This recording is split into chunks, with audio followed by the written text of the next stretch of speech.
You're tuning in to the Raised by Rentals program. This podcast will contain strong language and spoilers for decades-old media properties. Join us.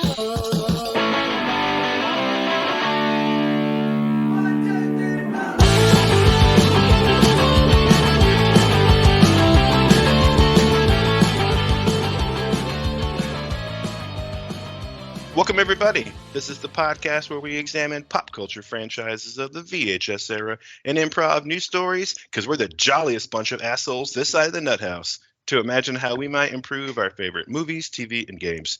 I'm Josh. I'm Mike. And we were Raised by Rentals. Mike, for the first time on Raised by Rentals, instead of having a very special guest, this time we're the special guest. For this episode, our 2023 Christmas Spectacular, we're swinging the spotlight to our very own horror host in the grand tradition of Alfred Hitchcock, Rod Sterling, Sven Gooley, Al Lewis, Joe Bob Briggs, Ron DeShear, and the late, great Gilbert Gottfried, our very own Elvira, Samm Grandquist. Welcome, Samm. Woohoo! Oh, woohoo! I'm excited to add you to that list of names. I think it's very fitting company. I agree. It was very flattering. Yeah, she fits in quite well in that group. Well, Samm, we are glad you're here. Of course, Samm from the Western New York Horror Crew and Jerry's Closet. But today, filling the role of our very own Santa Claus, we are super excited that you're here because it has finally come time for possibly the scariest episode that we've ever done. And not because it's going to be a horror story, but because we're scaring the shit out of ourselves thinking about how hard it's going to be. Yeah, it's so funny that you guys are scared because I always feel like you get that way on your episodes, and then once you get in, you're like, wait, yeah, I got this. Yep. It doesn't take away the butterflies, though. I'm sure that, know, every professional like singer or professional football player or somebody, they probably get the, the heebie-jeebies before they get out in the field. But, once you get out there, it's like, okay, yeah, I've done this before. But I still get I get the sweats just thinking about it, Same. I'll be easy on you. So today what we're going to do is something similar to what we did for our episode 42, Whose Improv Is It Anyway, which we affectionately call the Mousetrap episode.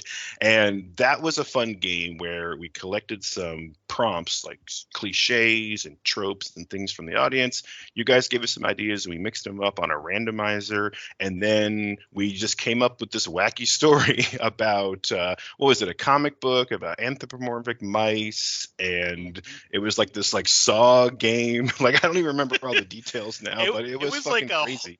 A horror comic that had to tie into another franchise, which ended up being Looney Tunes. And I want to say there was a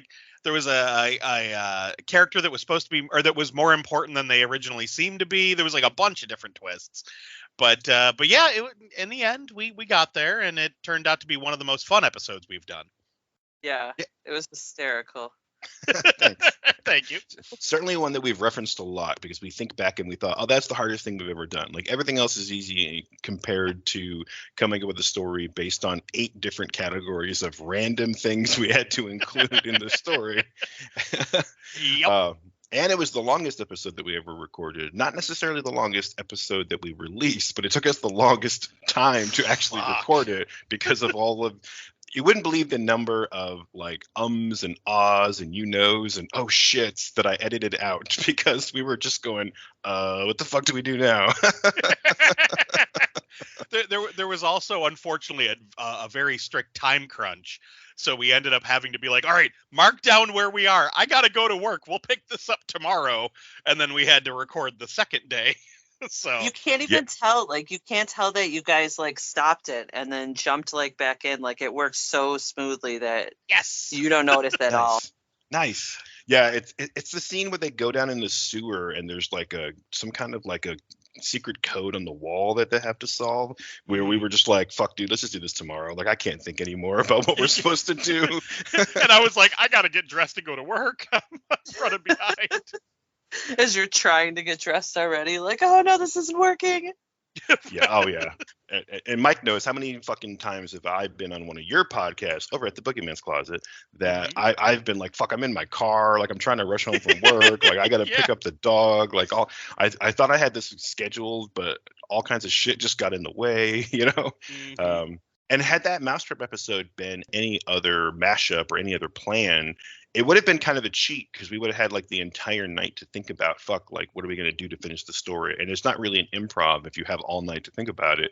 But because we were doing these sort of random categories, all we really had to think about was, okay, how do I get them from like this place in the sewer to like the next thing? Because everything after that was still totally random. Like we were only halfway through, you know, so I still think it's pretty legit. Oh, hell yeah. Crazy episode. Yeah, and it was super fun too. And we got a lot of really good feedback on it. Sam, we know that you were a fan of the episode. So we decided we want to definitely do that again for our Christmas special this year. But we're going to mix it up. Instead of taking audience suggestions, or I limited them to 5 choices per category, just so that we wouldn't have this ridiculous number of potential, prompts that we would have to work into the story. But this time we said, well, fuck all that. Let's just have a ridiculous amount of prompts that we have to work into the story. Just to make it even more terrifying. And then we decided, well, let's just take it out of our own hands. So we have zero control over the story. We have zero possibilities to plan ahead. And so Sam, we invited you to come and host our little Christmas episode. You have all of the story, prompts or genres or whatever. You have all of that stuff that you're going to randomize. And so we are putting our fate in your hands to tell us what kind of a Christmas story you want to hear this year. Oh, yeah. Should we just jump in? Do you guys want me to start with the first one? I think we're as ready as we're going to be. Also, I'll just say one more thing, which is that we agreed, because this is a Christmas special, obviously it has to be a story about Christmas. And we've just been kind of assuming it would be a movie all along, because that's kind of what we've been doing for most of the year. But also we've had our spooky train rolling since before Halloween, having all of our fall and winter episodes this year so far be horror stories. So to keep that going to the end of the year, we agreed that we're going to do a Christmas horror story movie. But that's all we know. Everything else is like, I guess we'll find out, Sam. So we'll toss the spotlight over to you. You got to tell us, how are we going to start this improv Christmas horror story? Okay, so we're doing this by random wheels. So we entered in all the data into the wheel, and we're going to give it a little spin and see what we are going to get. So, all right, it's spinning. Can you hear it? The suspense is killing me. And it is slasher. Oh, okay. Okay, that's well within my wheelhouse. Yes, okay. Yes. Okay, wipe the forehead a little bit. We can do slasher.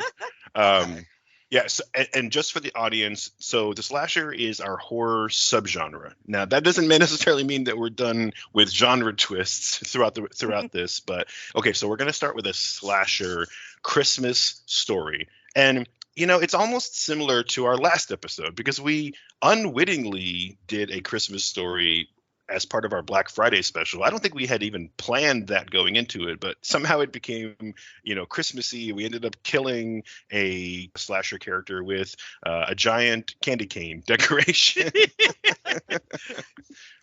Which was fun. Yeah. So let's do this again. So, Mike, how do we get started on a slasher Christmas story? You have seen more horror movies than me, for sure. I don't know about you and Sam. You guys might be neck and neck. But I think we're pretty equally matched. So you kick it off, because I'm probably going to have some great idea, and you're like, yeah, dude, they already did that in, some movie 10 years ago you never saw. So you kick us off. But do you guys feel like you might need layer 2 to get that kind of going? Oh shit. So okay. Yeah, you know what? Let's do layer 2 as well. Yeah. And this way we can kind of know what we need to do with the slasher. Yes. Yep. All right, you ready? This one, I threw some random other ones in here. Oh boy. All right. I'm nervous. All right, let's go. Let's do this. Oh yeah.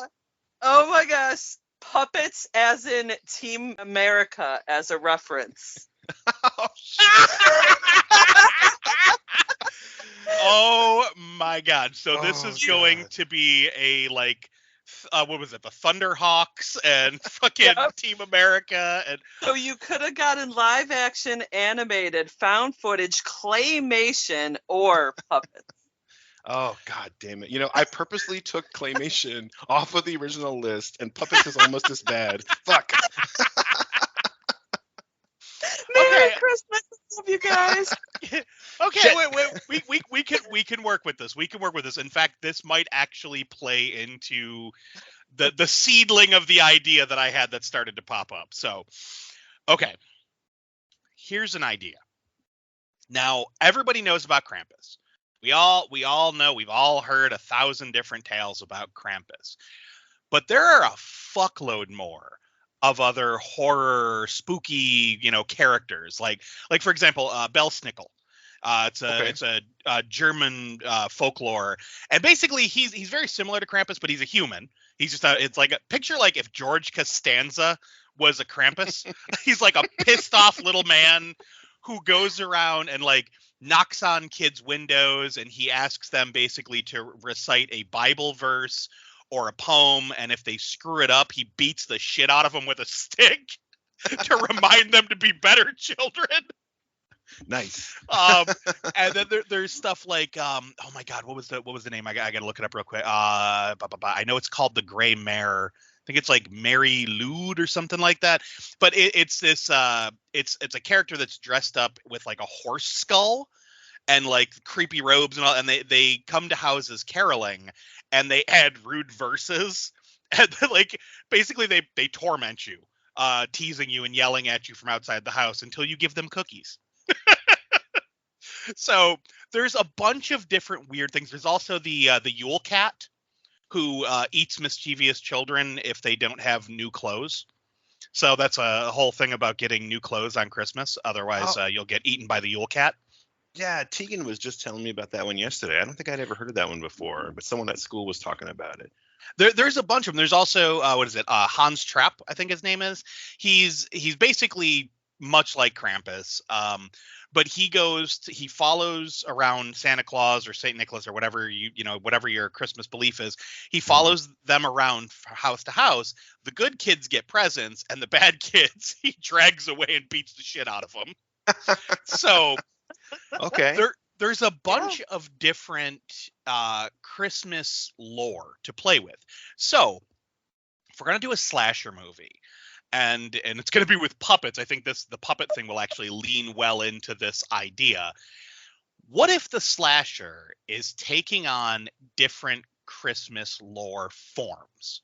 So dressing as like Krampus to do one of the killings, dressing up as Belsnickel to do one of the killings, dressing up as the Yule cat to do one of the killings, something like that, where we can have these crazy characters popping up, and we don't know. Okay. Who's in the costume. Okay. I like this. I like this. I like where you're going with this. I definitely like the different folklore aspects. I had this one sort of a seed of an idea that I thought, okay, no matter what Sam says, like, it might be able to do something with this idea. So it was kind of like my Hail Mary that I had in my back pocket. And funnily enough, it had to do with folklore, not specifically any of these characters, but I was just thinking like, well, Santa Claus is a folklore character. So what if we did like some kind of our own, like, Christmas origin story, but it would be like, the true origin of Christmas, not the Coca-Cola, happy, American pop culture version, but like the true, like, dark secret behind Christmas, And so this kind of ties in with that too. I have one hesitation, which is that I don't really personally know too much about all of these characters. I mean, I'm opening up Wikipedia pages as you're talking, and I'm like, okay, I've heard of Belsnickel before. There was even an episode of The Office where Dwight dresses up as Belsnickel for one of the Christmas episodes. Oh, nice. Tegan was just telling me about the Yule Cat yesterday. There's also the Yule Lads, which I don't know a ton about, but they're kind of like these little like gnome characters. I really like this. Was it Mari Lude, that sort of like horse face ghost thing that you were talking about? I think that's really cool. And then this idea of this Hans Trapp, who's kind of a Krampus-ish character, but is like more of a human, right? He's sort of rooted in humanity. So I guess my question is, do we want to have a thematic slasher who is dressed up differently every time, which would kind of require us to have some understanding of like, okay, what is the Yule Cat? How do you dress up as that? What does it look like? Or do we maybe take all of these folklore characters and mash up one of our own who's, kind of a combination of some of these? Because as soon as you mentioned this Hans Trap, and I was thinking sort of a human Krampus type figure, and then I saw a picture that I just Googled online of this Mari Lud that has like a horse skull for a face. I thought, man, how fucking badass would it be if there was some kind of like a Scandinavian trapper, like some hunter who gets like, lost in the Scandinavian wilderness, hundreds of years ago, comes across the North Pole, and I don't know the whole origin story, but somehow sort of becomes like he owes his life to Santa Claus, and so he's out there trying to make all the bad little boys get on the nice list. So he's out there like terrorizing people with a fucking horse skull as a mask, like Right. So again, this is all just coming to me, just fresh. So I don't know if we want to go the different costume route or if we want to mash up one of our own. But I definitely like the idea, and that fucking horse skull has to go in there somewhere. Yeah, no, I it's very cool looking. So let me see here. Looking up some different pictures right now. I know Do it's you great. feel great like us podcasting. picking the mashup genre might kind of help you flow more towards the next step? I think so. I mean, maybe, right? So okay, so we could get to the next sort of layer of this of the story game by mashing up, what's the next thing we're going to do to add in. But I think let's kind of figure out who this killer is first, and I think let us kind of work this out. Santa Claus, please, if you don't mind. And then Yep. when we feel like, okay, here's who our slasher killer is, you can be like, cool, now put that character in this genre Yeah. mashup. Yep. Okay.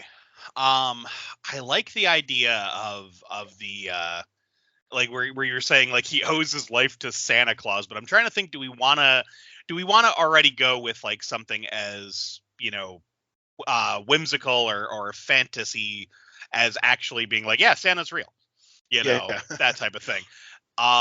Or do we want to do something along the lines of like, I don't know. I'm trying to think of a reason that this guy would believe that he's doing the right thing. Like maybe, when he was a kid, like somebody dressed as Santa helped him out or something like that. So he's always had like this love of the holidays and noticing how, miserable people get year after year. It's like the holiday spirit is getting harder and harder to come by. Oh, That type of thing. And like, well, if that's how you're going to be, well, fine. I'm going to take on the evil side of Christmas. yeah. Oh, You no, know? you got it. That's it. I'm sorry to interrupt you, but that's exactly it. So you guys recently did an episode of Boogeyman's Closet where you covered Violent Night with Dawn, Yes. right? It was one of the specials. And I finally got a chance to watch Violent Night recently. And oh my God, it was fucking great. Yeah, it's absolutely, absolutely just Die Hard with Christmas, right? Mhm.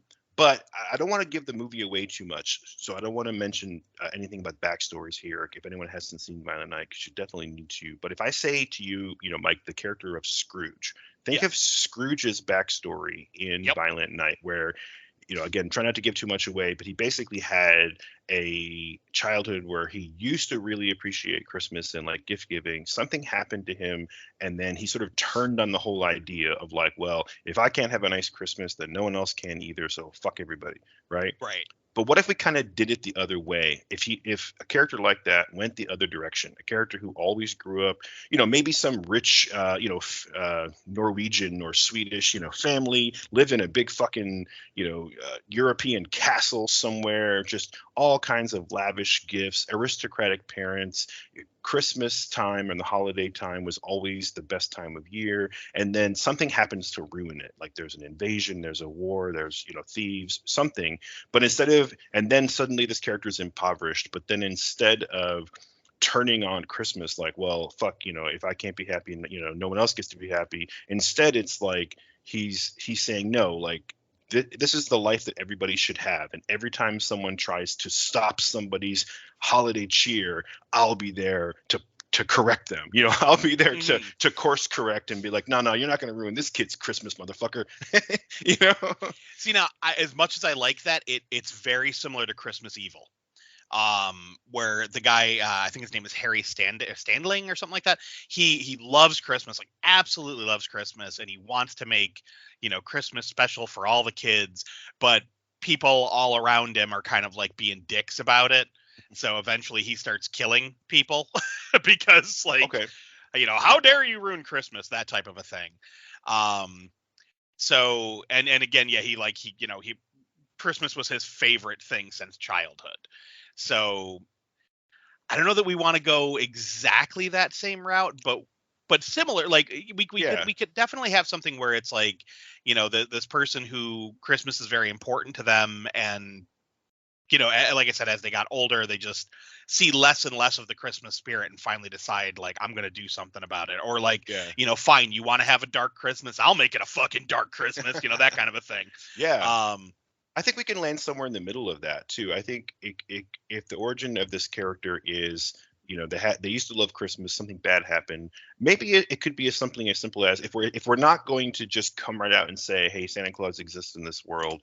Maybe it's instead a character who's like going to take on that role, a character who, again, loved Christmas, something bad happened, and now all they want to do is try to make other kids happy, other children who had bad childhoods, right? Maybe he Right. travels around and he's taken it upon himself to become Santa Claus or a Santa Claus like figure, where he just travels around giving out gifts, and every time he comes across somebody who's like, yeah, fuck you, Christmas is stupid, or who is abusing kids, or who is, basically anyone who doesn't go along with his idea that, hey, this is the happiest time of year, we should give gifts to people, any adult jerk is gonna, feel the sting of his braided whip or whatever, Okay. So he's sort of a Christmas Avenger, he's out there like giving out gifts, and like no one's gonna stop him. No evil aristocrats are gonna stop him from, freeing all of the poor orphan children from child labor in the factory or whatever, I have to keep reminding myself that this is puppets too. Like, I keep thinking about it. I'm just like, I'm picturing Team America's Kim Jong-il. Yes. Like, I'm so Rodri. Like, that's all I can picture. Oh right. my God. Well, okay.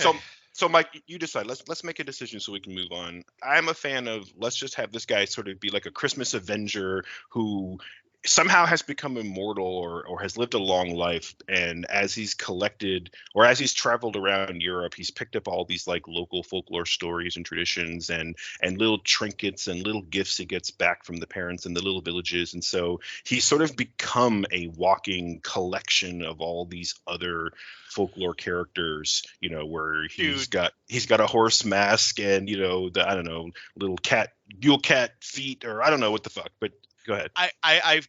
You just gelled it all for me. Okay. All right.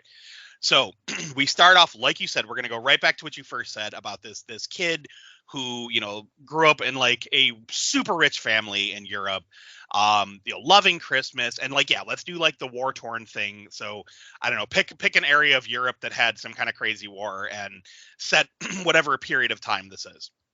So, I'm not looking at historical facts right now. I'm just kind of flowing with this. So we have this story about this guy. I don't know. We want to name him. I keep thinking George Costanza because I mentioned it earlier. So like, we'll call him George. So yeah, sure. So this kid George, he's this wonderful family and everything. His entire world comes crashing down. Like, because of the war, Christmas is ruined. His family is destroyed. Like, everything sucks. So he grows up, as you said, to be like this Christmas Avenger, where he's like going around to like make sure all the kids have good Christmases. Anyone tries to stop him, he fucking kills them. So now we cut from that to present day, and we see like a bunch of like teenagers sitting around like a college campus or something, very Black Christmas style. Okay. Talking about the legend of this guy. Oh, nice. Like, okay. So instead of it being like, oh yeah, he's this immortal Avenger that, it's just some stupid story that these kids are telling each other, getting drunk and high. Plus the thought of puppets drinking and smoking is cracking me up. Nice. So we have them talking about it. So then later, when the killings start, they can be in different costumes. And they could be like, "Oh, it's the story of George," you know.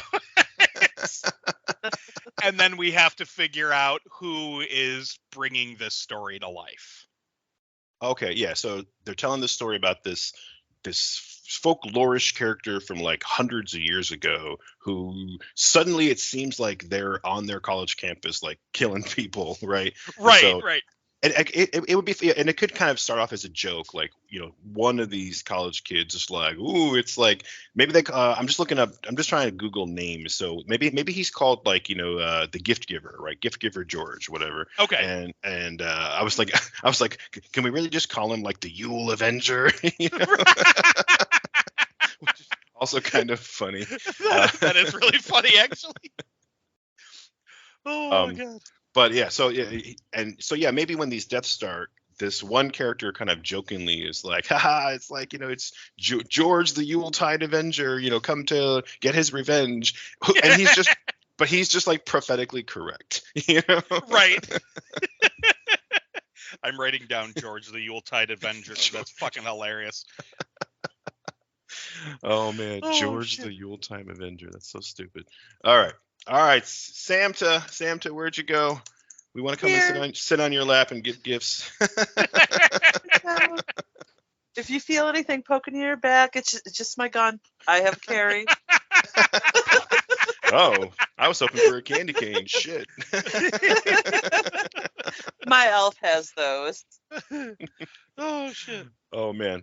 Oh god, yeah. I totally called that candy cane scene in Violent Oh Night, hell too. yeah. As soon as I saw that candy cane, I turned to Tegan and I don't want to give it away. I turned to Tegan and I was like, okay, this is what he's gonna do with that. I'm like, I don't normally like to talk during movies, but I was like, I can't help myself. That's like, it's like telegraphed, but like in such a good way. You know what I mean? Mm-hmm. All right, Santa Claus. Okay. Ooh, what are we doing? What are we adding to this crazy story? So we're doing our mashup genre. So there is one that I did take out of here, but we are gonna hit the spin button. See what time. Okay. And it is comedy. I mean, I mean, it has to be. This is all just kind of lining up, isn't it? it's got puppets, so it's gotta be comedy. I know. For your puppets, I keep on thinking of like one girl with like the super big mouth that constantly is opening, and she's like smoking in the one scene, like Mike was saying, or shoving food in there, or like. That'd been awesome. I know. I was really hoping it wasn't going to come back with something like Western. I would have been like, fuck, like I don't know what to do with that. Right. I have to change everything. I was a little bit terrified of having it be Western or noir, because I'm like, how the hell would we do that? Everything's coming up, George. Exactly. All right. Okay. So we got a Christmas horror story with fucking puppets that now we're gonna make into a comedy. Yes. A Christmas Do we horror want to narrow slasher. that down one more? Oh, geez. Yeah, the subgenre. You're just going full speed, Santa Claus. Okay, let's. Oh yeah, because once you got all those factors, you guys can start spilling out that story and just adding to it, and you know. All right. Tell us what kind of Christmas horror comedy story with puppets you want to hear. Here we go. It's I'm spinning. It's scared. Spinning, and it is a black comedy. Okay. We can do Okay. black comedy. Okay. So basically, I mean, that still kind of fits with where we were. You know, it's a dark comedy. So we just got to take it a little bit more seriously. So yeah, if it had come up like slapstick or something like that, we could have, you know, or Screwball, we could have done something exactly like Team America, but with Christmas. It was almost right? buddy comedy. Buddy comedy was right there next to it. It was like almost there. But you know what? I think we could have absolutely done a buddy comedy too, because we could have had, instead of a final girl, we could have had a final duo trying to like solve the murder mystery. Mm-hmm. I think we totally could have worked with that, but black comedy fits really well into this. It's actually kind of, in my opinion, it's kind of the same as the comedy because we're already doing a slasher movie, so it would have had to be a black comedy. So kind of fits. So I'm happy with that. And I think and we just kind of lean into, you know, the dark and kind of sad story of you know, George the Yuletide Adventure. I love that his name is George. It's so silly. Oh man. Oh god. Okay. We know that we're going to set this in present day. It's going to be on a college campus because what, you know, holiday slasher movie doesn't deserve to be on a college campus. Right. That tends to happen a lot. So, and the other cool thing about doing a horror movie on a college campus at a holiday season is that there's less people to see the shenanigans happening. It's not as well populated. I always just think of movies like Black Christmas, or one that I've talked about for years now, the Thanksgiving horror movie that does not get enough credit, Christie, where the girl is on her college campus during the Thanksgiving break and is pretty much there alone with just, you know, some security guards and a few random students, and she's being hunted down by these assholes who are just trying to kill a person. And like she has to like fend for her life throughout. And it's a great fucking movie, but it's terrifying because, again, this college campus is so empty that the bad guys are able to pick off a couple of people and like really isolate her. So that it's just a scary setting to me, to be like this huge open campus and very few people, you know, like no one to help you type of thing. So for sure. It really lends itself to horror well. Okay. No, I think this is good. So normally at this point of the story, we start like coming up with character names and kind of throw in some players in. I want to make two suggestions, and one of them is a request for Santa Claus. You had mentioned buddy comedy, and I immediately thought, oh, that's easy. On a college campus, you just do campus security, right? You have like college cops, right? So you got these like basic rent-a-cops who have guns, but like no training, you know, or maybe they just have like tasers or something. And it creates this atmosphere of characters who are supposed to be in charge or supposed to solve problems, but are in way over their head because they're probably just young, making minimum wage, and nobody should be giving them any weapons, you know? Right. So I kind of feel like I really want to stick some campus cops in here, either as the main characters who are like investigating this, or, you know, maybe it's like this group of people who stayed behind for the holidays because they didn't want to go home for Christmas. And then we can kind of go around the room of like, well, why is everybody here? You know, this person, their family sucks. This person doesn't celebrate Christmas because, you know, maybe they're Jehovah's Witness or Jewish. You know, this person, you know, hates their parents. You know, fuck you, mom. You know, and then you have like the two campus cops who are just like getting stoned with all of the students because there's nothing else going on. You know, right. So I want to throw that in there, and then real quick, I was going to ask, Santa Claus, please. I have this cool idea where I feel like we can use the puppet, but I want to not have it be the entire movie. So Mike, hear me out. So think of like the Candyman requel, right? Recently, yeah. Where you have these sequences where they use this animation to tell a backstory. So what if we had this format where every time anyone ever saw or talked about George, it would be this puppet animation. It would be like if the characters who are telling the story, and then you see, you know, the story illustrated in puppets, and then when George actually shows up again, we see it in puppets to kind of blur the line between, was she telling a fictional story or was she saying something that actually happened, because it's happening now again. And so every time George is there, it's everybody's a puppet. Like there's puppet versions of all the characters, but when the focus isn't on George, it's just regular actors with like real bloody bodies and shit. No, I love that. Yeah. I like that as well, but what if we only do it when we're telling the stories? Because I think it would be really jarring to be like, here's the puppet we've only seen the puppet version of George, and then suddenly we see like the real life, where it's like, oh shit, there he is. Yeah. Like, No, that's exactly what I was going for. Yeah. At some point I want to reveal like this big, you know, 6 foot tall, like Viking looking motherfucker with like a horse skull on his head and like a big fucking axe or mace or whatever his weapon of choice is. And like, we haven't seen him before. We've only seen his victims, and we've seen people talk about him. And it could even be something like where at some point they find a victim, and some guy is telling the campus cop, oh yeah, like I heard this scream and I came out here. And as he's telling the cop, we as the viewers are seeing like, you know, like the puppet of the character like walking out into like the snowy alleyway and lighting a cigarette, and then their head gets bashed in, you know. And Right, it's like, right. so every time somebody is telling a story, whether it happened hundreds of years ago or 2 minutes ago, it's puppets. Love it. I love Yeah. it. Okay. So and yeah, I think that, you know what, in the black comedy, I think we should include the whole buddy idea, like you said. So it's technically it's a black comedy, but also a little bit of buddy comedy thrown in there. So Yeah. because I like the idea of the two cops or the two campus security guards. So all right. So let's Yeah. get our characters together, because we Yep. do need characters so we can be like not just like fodder 1, fodder 2. Yeah, definitely. So let's name our cops. We already have George. Do we want to have like Jerry and like Elaine or something? I don't know if we want to go that deep. It might. Sorry, that's funny to me though. We already have a giant like scary slasher named George. I don't know. Oh God, I'm picturing what he looks like, and it's cracking me the fuck up.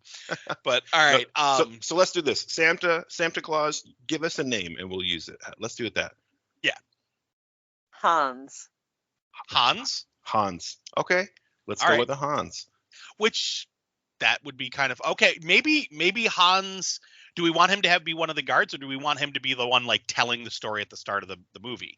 And then like when everyone's like, oh come on, that's bullshit, like when we pan out from Puppetville to like the people sitting around drinking and smoking and all that, be like, no, I swear, you know, back in my home, you know, like maybe he's like from Germany or something. Be like, no, I swear, like this is the legend we always grew up hearing.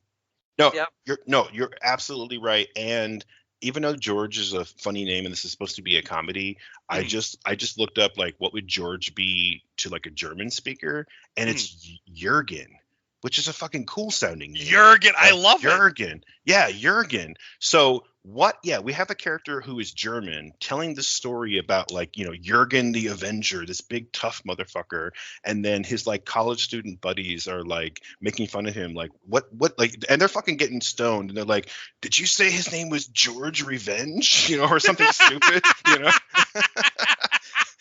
And then throughout the rest of the movie, they can be like, dude, it's George. He's come to get us. Exactly. And Hans he's just fucking pissed. Like, it's fucking Jürgen, you dick, you American jerk, you know, like whatever. Yes, I love that. Oh, that's perfect. Okay, so we got Hans. Let's see. We need some ladies. So I don't know. The first name that came to mind was Sally. So why don't we just throw a Sally in there? Okay, Sally. All right, let me see here. I don't know why I keep thinking the name Allison. Let's just write that down too. I'm good with that. Allison. Okay, so Sally and Allison. Let's get a couple more guys thrown in there. What about? We haven't used the name Rob in a while. Oh yeah, So, that's a pretty basic, pretty good normal name. Common white dude name. Rob. Just Okay. Rob. Okay, so we have Hans, Sally, Allison, Rob. I'm just thinking in terms of like, we need some victims and we need our buddy cops. So let's pick two of these names for buddy cops, and then let's pick two, you know, let's have like, I don't know, 3 or 4, you know, other characters. And I'll just say let's have Allison be one of the campus security cops, and then can you tell us who the other campus security guy is? Okay, let's see here. I'm trying to think of a name that we haven't used 1,000 times. Let's go with Lewis. So Lewis will be the other security guard. Okay, so we got Lewis and Allison are now our rent-a-cops. Okay, let me write that down, and then we need a few more friends for the little group. Yeah, we got Hans, Sally, and Rob. One of these guys has to be like the stoner who is like, "Did you say George?" You know, something like that. Right? That's got to be one of them. Go with Bert. Bert.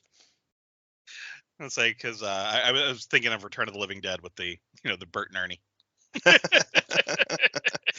Didn't we just do a Bert and Ernie parody or a joke in one of our other episodes? I can't remember. Did we? We probably did, because I have a tendency to repeat myself. So let's cross Bert off. I don't know. Throw some names out, guys. Actually, fuck it. Let's go with Ernie. But Ernie is the dog. Let's put a dog in there. Why not? Can we have Casper? Casper? Maybe Casper can be the stoner. That works for me. Okay, Casper's the stoner. So let me back this up. Let's make Rob like the jock who, like, why is he still at school? Like, shouldn't he come from like a good family? Why is he still there? You know?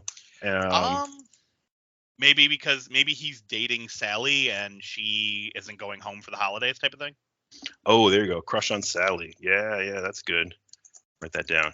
So and then Sally's got to have Sally's like she doesn't go home because she has like an abusive dad or somebody, so she just like never goes home. But like she tries to hide it and is acting like totally normal, like I'm having a good time at college, guys.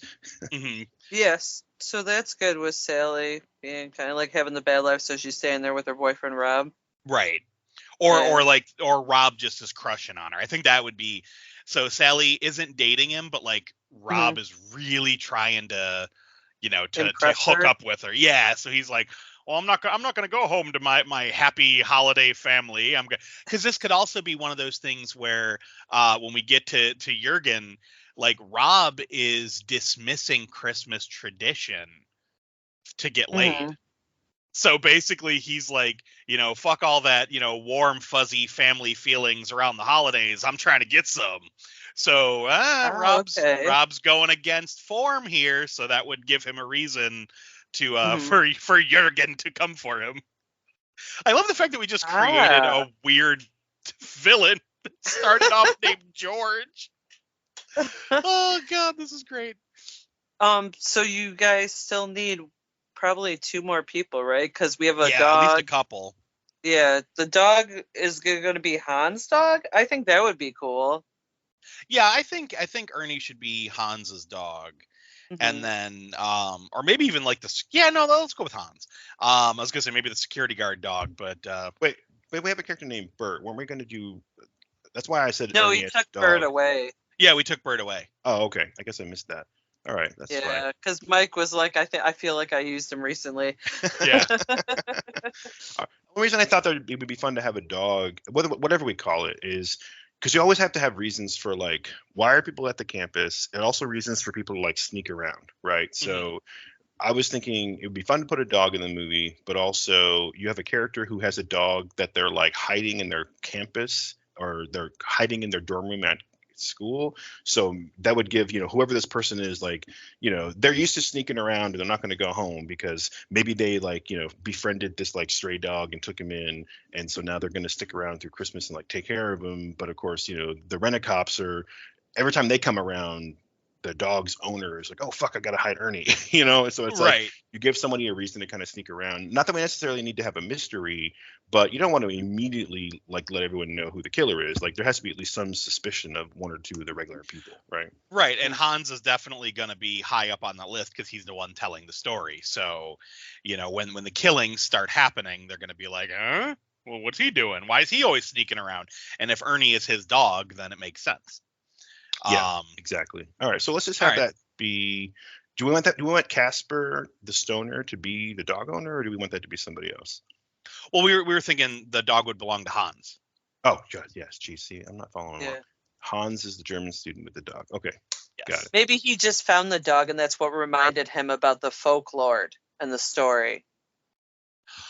Oh, okay. Hold up.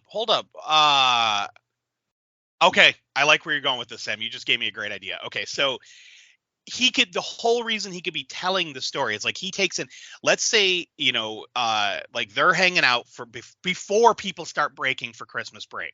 It's like very much like how Black Christmas starts, where it's like the girls are all having their little Christmas get together because some of them are going to go home for the holidays and the other ones are going to stick behind. So what if we have this whole thing where we have a group of friends, and maybe we include the security guards. Maybe like the security guards don't give a fuck that Hans has a dog. They're just like, hey, don't let any of your teachers find out type of thing because it breaks campus policy. Because we do want to have the security guards be friends with these kids. So what if we have a scene where like Hans comes to the party and he's got this like mangy dog with him? And they're like, dude, what the fuck? And he's like, oh, I couldn't leave him out there. He was, a stray dog. It was cold. It's snowing out there. And he tells the story of like, how he was brought up to believe that you show as much kindness as possible during the difficult months of winter because, like everyone needs some help and blah, blah, blah. And then he's like, and if you don't, Jurgen might come for you. And they're like, who the fuck is Jurgen? And then he starts telling the story of Jurgen, the Yuletide Avenger. And, and that's when we could have, like, when we pan back out, we could have Casper, like, choking on a fucking, like, choking on a blunt or, like, taking a hit off a bong or something. Like, did you fucking say George? Like, have that kind of a thing. Nice, and then we could roll into this whole thing where, like, Hans decides he's going to take care of this dog because it's the right thing to do in the harsh winter months. Okay, yeah, no, that's cool. I like that. And with that in mind, I'll say, since we're not using Bert, and if Hans has the dog, let's give the dog like a German name, like Bruno or Fritz or something like that. Oh, I like Fritz. Okay, so we'll make Fritz the dog. Okay. All right, so Fritz is the dog. Okay, so do we just want to have like another student named Ernie then? Because we need a couple more fodder. So yeah, let's just have like a regular dude, just a regular guy named Ernie. Maybe he wants to go home, but his family is like too poor for him to pay for like the train fare or whatever, and he lives just far enough away where like he just can't make it, and like maybe he's bummed because he's not really expecting his mom to like mail him anything because they're just not doing good. Right. Okay, let's see. I just want to throw a couple more people on this list so we have some fodder. Not that I'm naming fodder, but I want to add more so we have ones we can take out. Yeah. So let's see. We got Allison, we got Sally. I don't want to name anyone that sounds similar to those. Travis, the silent hero. Let's put Travis on. Okay, we need some more ladies. Let's see. Cassie? Anyone got a problem with Cassie? Ooh, yeah, I like that. Okay. Yeah, like Cassie Hack from Hackslash. Yeah. Yeah. No worries. So we have Travis, the strong silent type. We don't really know why he's there. He's just always hanging out. He's just real quiet, doesn't really talk about his past or anything. We don't know why he's there for Christmas, and maybe people are like a little bit intimidated by him, And then let's see, Cassie. Maybe he even put the party together, so it's at like in his dorm or something. Oh, okay. Okay, let's see. We want at least. Well, let's see. We got. I'm counting up the guys. 1, 2, 3, 4, 5, 6. We got 6 guys. Let's see. And girls, we got 1, 2, 3. We only got 3 girls, so we need a couple more girls. All right. So let's do a Kelly. Kelly. Okay. Yeah, just throwing a name in there, and then let's pick something else that's like not a typical like American or German name. Let's have Mariposa. Mariposa. Right. So she's Latina. Mariposa. Okay. Yeah, that works. It means butterfly. I used to know someone named Mariposa. Totally works for me. All right. So we got our list of possible fodder. Yeah, no, I like this. So Travis is like the silent type, but he always likes having people around. We don't know why. He doesn't, we don't know anything about him, but yeah, it's his dorm room. He just likes having people around all the time. There's probably some reason for that. We don't know. Right. But yeah, so the semester is about to end, and maybe we start this movie with somebody, maybe Casper is just blatantly like smoking a fucking J in the middle of, like outside of one of the campus buildings, just like not even trying to hide his big fucking blunt. And let's have, Allison come up and as the security, the security cop, and come up and like bust him, and she's gonna kind of like walk him over around the side of the building and then be like, dude, Casper, what the fuck, man, like you can't just be doing that in front of everybody. Obviously she was just putting on a show to get him around the corner. Right. So we should totally play it off. Okay, so we open the movie, we see like this guy in a hoodie standing like between like at the mouth of like an alley between two buildings on like a college campus, just fucking lighting up and smoking. And the POV should be like behind him in the dark alley, like coming toward him. And then just like see a hand clasp him on the shoulder and have him like spin around and then pull him into the alley. And then ever like put him up against the wall and be like, dude, what the fuck? You're going to make me look bad. They already know I'm friends with you assholes. Give me that joint. And then she takes it out of his mouth and starts smoking it herself. Exactly. And then he's like, hey, are you going to Travis's? I just, I stopped to smoke for a bit, like he's on his way, like happy. And she's like, yeah, we're going to be there after our shift or something like that. So we find out immediately like campus security is buds with these guys. For sure. Yeah. And Allison's going to be like, oh, man, this fucking sucks. Like, I got to work all through Christmas break. I can't fucking go home. I'm like low man on the totem pole. So I get stuck working the holidays, but hey, at least I get Lewis to hang out with me, and then like Lewis, he comes, they have like a little golf cart or something that's like, their security vehicle. Right. And so it's got to have little like Christmas lights wrapped around the roof. Yes. And definitely. Like a wreath hanging off the back end of it. Oh yeah, for sure. I'm just picturing this big motherfucker who's way too big to be driving around in a golf cart. Fuck yeah, absolutely. No, Lewis has to be like a like not only big dude, like 6 foot something, but like a holly jolly rotund motherfucker. So like he's that type of fat security guard. Like, and I've worked with plenty of these guys over the years. They use their bulk to their advantage. Like they're gonna take you down if they have to, but. It's the type of guy, he's sitting in that little golf cart and like the steering wheel is just like sitting on his stomach. Like he's just like crammed in there like a fucking daisy canned ham, Oh, nice. I was thinking that too, and then Allison being like really small. Yeah. Mm-hmm. So we're totally doing the Laurel and Hardy thing. Yeah.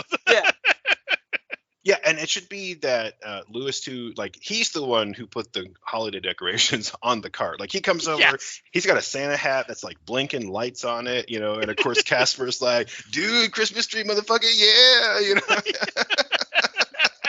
And then Alice is like, oh, you didn't have to wear the fucking hat. Like, put your security hat back on. You're going to, where he's like, and then he's going to, again, for like story purposes, their supervisor, is maybe his name is like, Jones or whatever. He's like, it's cool, man. Jones already went home for the holiday. There ain't no one around to supervise us, And pulls out one of those like really tiny liquor bottles, like, the little like dollar store or the dollar liquor bottles you can get at the front registers. Like he pulls out like a little bottle of Fireball or something. He's like, what? Takes a little sip of it. Exactly. And then Allison's going to be like, well, she's going to take a big old puff of that joint and be like, well, at least try to look professional, Yes. So they're like, maybe Casper's like, so can I get a ride to Travis's place? They're like, all right, fucking hop on. And he just like, he's hanging out the back like Kermit the Frog, he's got his little legs hanging over the end of it. And they just drive the golf cart off to Travis's dorm. Yeah. Oh, and this is the perfect moment for the movie when you have like the credits montage. We play like a Christmas song like over, and then you see them driving through campus, and we're gonna see other people like packing up in their cars, getting on the bus. Like the professors are leaving. This one professor like looks at his watch and then taps it, and then pulls a flask out of his pocket and chugs that shit while he like runs to his car. It's like And we're again just kind of tell the audience, okay, it's Christmas, everybody's leaving, we'll see the campus, kind of get the lay of the land, right? You got to lay the land, like, there's all these different buildings around, maybe there's a big like statue in the middle of the quad or whatever, and we'll play like Let It Snow or something, and then I'll be honest, Travis's. The first song that came to mind was Skank for Christmas by the Real Big Fish. Just like that. There you go. And just like the fucking horns kick in. Because it just seems like it would be a very funny opening montage of have like when you were describing the teacher tapping his watch and drinking, like to have like this festive ska playing in the background. Yeah, for sure. That'd be awesome. I love it. So let's have them get to the dorm room. And like while they're walking upstairs, like, to Travis's place, they're going to chit chat. And then that dog's going to run by, and, maybe Allison, who's like, kind of trying to do her job. She's going to be like, yo, dog, Lewis, grab him. And Lewis is just like, what fucking dog, man? I don't see no dog. You know, like he doesn't give a shit. Yeah, he's hanging on to Casper. They're both passing the little bottle of booze back and forth. And so, of course, you know, Allison's like, oh, God damn it. So she follows the dog and is right up into Travis's room. And it should be one of those things where it's a suite, right? Where a lot of college dorms have this, where you have like this one big open, like common room. And in the corners are these little suites of like 3 or 4 dorm rooms, right? Kind of like, and that's kind of like what the whole corner of the floor is. This way you get some rooms that people could be in, but you have like a larger common area. And that's where there's like a kitchenette and a couple of couches. And, you know, of course they're going to have like a Christmas tree kind of half fallen over and, you know, like, you know, bongs all over the place. And it's like, you know, and yeah, they're going to kind of follow the dog in there. The dog's going to, you know, maybe as the dog runs in, Allison's trying to chase it. You just have Travis just like step into the doorway all menacing, but he was just like, oh, it's you, you know, and then he was just like kind of bouncing his own room for a second, making sure that they were cool, you know. Yep. You know what would be fun about that character too is if, like, you already mentioned that he's in the suite. What if Travis comes from a very affluent family? Like he's basically grown up with like this long history of like being spoiled at Christmas, like getting the best of the best of the best, and he's still miserable. So, because remember, we want to have that want to have that idea of people not having the Christmas spirit. So we already have, what do we say, Sally, who is staying behind because her family sucks, so there's no Christmas spirit there. We have Rob, who like has this happy-go-lucky, like I'm picturing like his parents a lot like my parents, where it's like the mom is just like super happy all the time and like makes a huge deal about Christmas, like all about the family aspects of it, like baking cookies together and decorating together. But he's letting down his family because he likes Sally and he wants to get laid. So he's like foregoing Christmas tradition to get some. And like Travis, who's like has like the best of the best of the best, he still is miserable and he doesn't like any of this. But it's like, well, you know, my friends still like, I still love my friends type of thing. And you were saying Ernie's stuck there, so that drains his spirit. Yeah, exactly.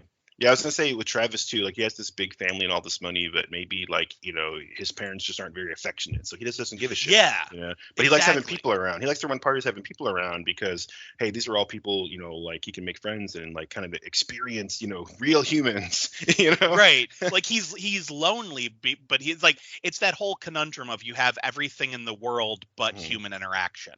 Yeah. You know, like money can't buy you happiness because, like, yeah, I mean, happiness comes from those that, like, your loved ones, the people around you.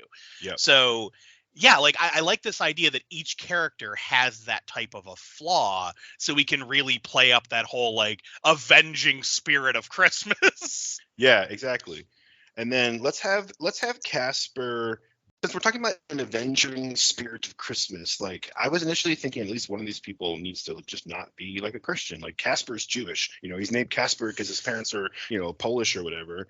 And so he just doesn't give a shit about Christmas because to him it's just, you know, this whatever is this silly holiday that all like my Gentile friends celebrate. But for him it's just an excuse to not go to class for 2 weeks, you know? Love it. Perfect.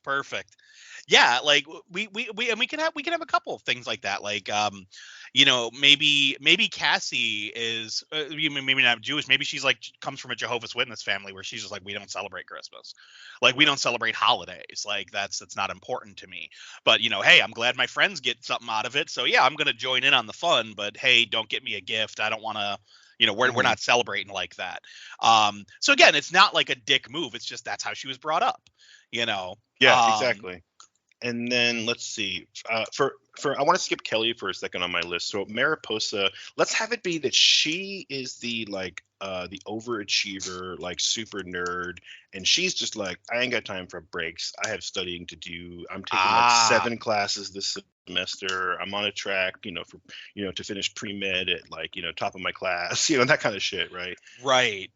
Okay. Yeah. No, I like that because then again, it's not that she's willfully being a dick, like, fuck Christmas. It's that, you know, look, I have a limited time frame to get through college to meet all the goals I want to meet. So something as hokey as Christmas does not it doesn't hold any ground for me. Like that's not important to me. Yeah. So I like that. I like that a lot. And then Oh. at the risk of dominating the end of this list, you mentioned like, hey, this person's not a jerk. You know, they just have this backstory. This person isn't really a jerk. They're not evil. They just have a reason. Well, let's have somebody who really is just a fucking bitch. Like, let's have Kelly, and she's just a bitch. Like, she just thinks that Christmas is fucking stupid. It's like this, it's for little kids. Not, she doesn't even have a good like political philosophical reason. You know, like it's about consumerism or whatever. She just thinks that Christmas is for fucking babies, and that people who celebrate it after they realize the Santa Claus isn't actually real are fucking like dopes. Like, why the fuck are you celebrating this like kiddie holiday? I actually work with someone who's like that, and like she's a very, very nice person, like super nice person, but she always says like she doesn't care about working around the holidays because she's like, I don't give a fuck about Christmas. She's like, I think it's stupid. Like, to her, the idea of spending all this money, just because it's a holiday is dumb. She's like, I'd rather just, if I want to get somebody a present, I get them a present. She's like, I don't need a time of year to tell me to do so. And I think it's overrated. So it's like, and I get where she's coming from. I totally understand her reasoning behind it. It's like I said, it's not like she's a bad person. It's just that she thinks it's dumb. Like, so like me with my fucking Santa hat on, playing my Christmas tunes, sitting down in switchboard, like she always kind of like chuckles at it, and she's like, you're too much. Like she doesn't like it because she doesn't like Christmas. But again, she's a nice person. So Kelly could be that way, where she's like, fuck Christmas, it's stupid. Yeah. It's just like, but she's not a nice person. You have to have at least one person in the group. Yeah. She's a total bitch, because whether we kill her first or not, you want to kill her first, right? Because she sucks. Every slasher movie needs a bitch and they need a dumb asshole. That's just like, you have to have those two archetypes. Yeah. There has to be like the asshole guy who's dumb as a box of rocks, and the mean bitch. Like, you have to have that. Well, there you go. So I feel, is Rob our dumb asshole? Is he the dumb jock? Yeah. He's got to be dumb as a box of rocks. Yeah. But he's head over heels for Sally, and basically he's just thinking with his dick. He's like, he wants to get laid, so I'm gonna be like, screw it, Mom, I ain't coming home for Christmas. I gotta stay. He's like, maybe he makes up some kind of lie, like, I didn't do so good, on my last, history exam, and I really gotta stay and study because I don't want to like flunk out, that kind of a thing. So like, he lies to his very loving, holiday centric family just so he can get some tail. Or attempt to get some tail. And he should be on the phone, like at the party when like Allison and Lewis show up, right? So Allison and Lewis and Casper, maybe we introduce somebody else. Like, maybe, let's introduce, Ernie right here. Maybe one of them is like, oh, dude, like, do you need help with that history class? And have Rob look at me like, what history class? Like, right. Like, his lie was so stupid that he like just he couldn't remember it like 30 seconds later when he got off the phone. Like. I love it. He's like, jingle, jingle, jingle. Uh-oh. I'm throwing the first random thing in since we introduced all the characters. All right. Jesus, here it comes. What do we got? Spinning, and we got someone from their past comes in. Ooh, okay. All right. That's a good twist. Someone from their past comes back. Okay. So we went through the whole list of people. There's 10 people and a dog. And we already talked about it, but yeah, it's at this party that like the dog will run in, and who's it? Hans likes the dog. They're gonna ask him about it, and then he's gonna kind of tell the story. But the only person out of all these people that we didn't really talk about in terms of how they feel about Christmas was Allison, the rent-a-cop. So let's have it be that she's bummed that she has to work through Christmas break, but she didn't say anything about not liking Christmas. But let's find out that she had a bad breakup last Christmas, and that's part of why she didn't fight too hard about having to work through Christmas, because she's just like, she hasn't gotten over this bad breakup yet, right? Okay. So she normally likes Christmas, but now it's like bad memories because it's still fresh for her. So let's have the person who she had the bad breakup with.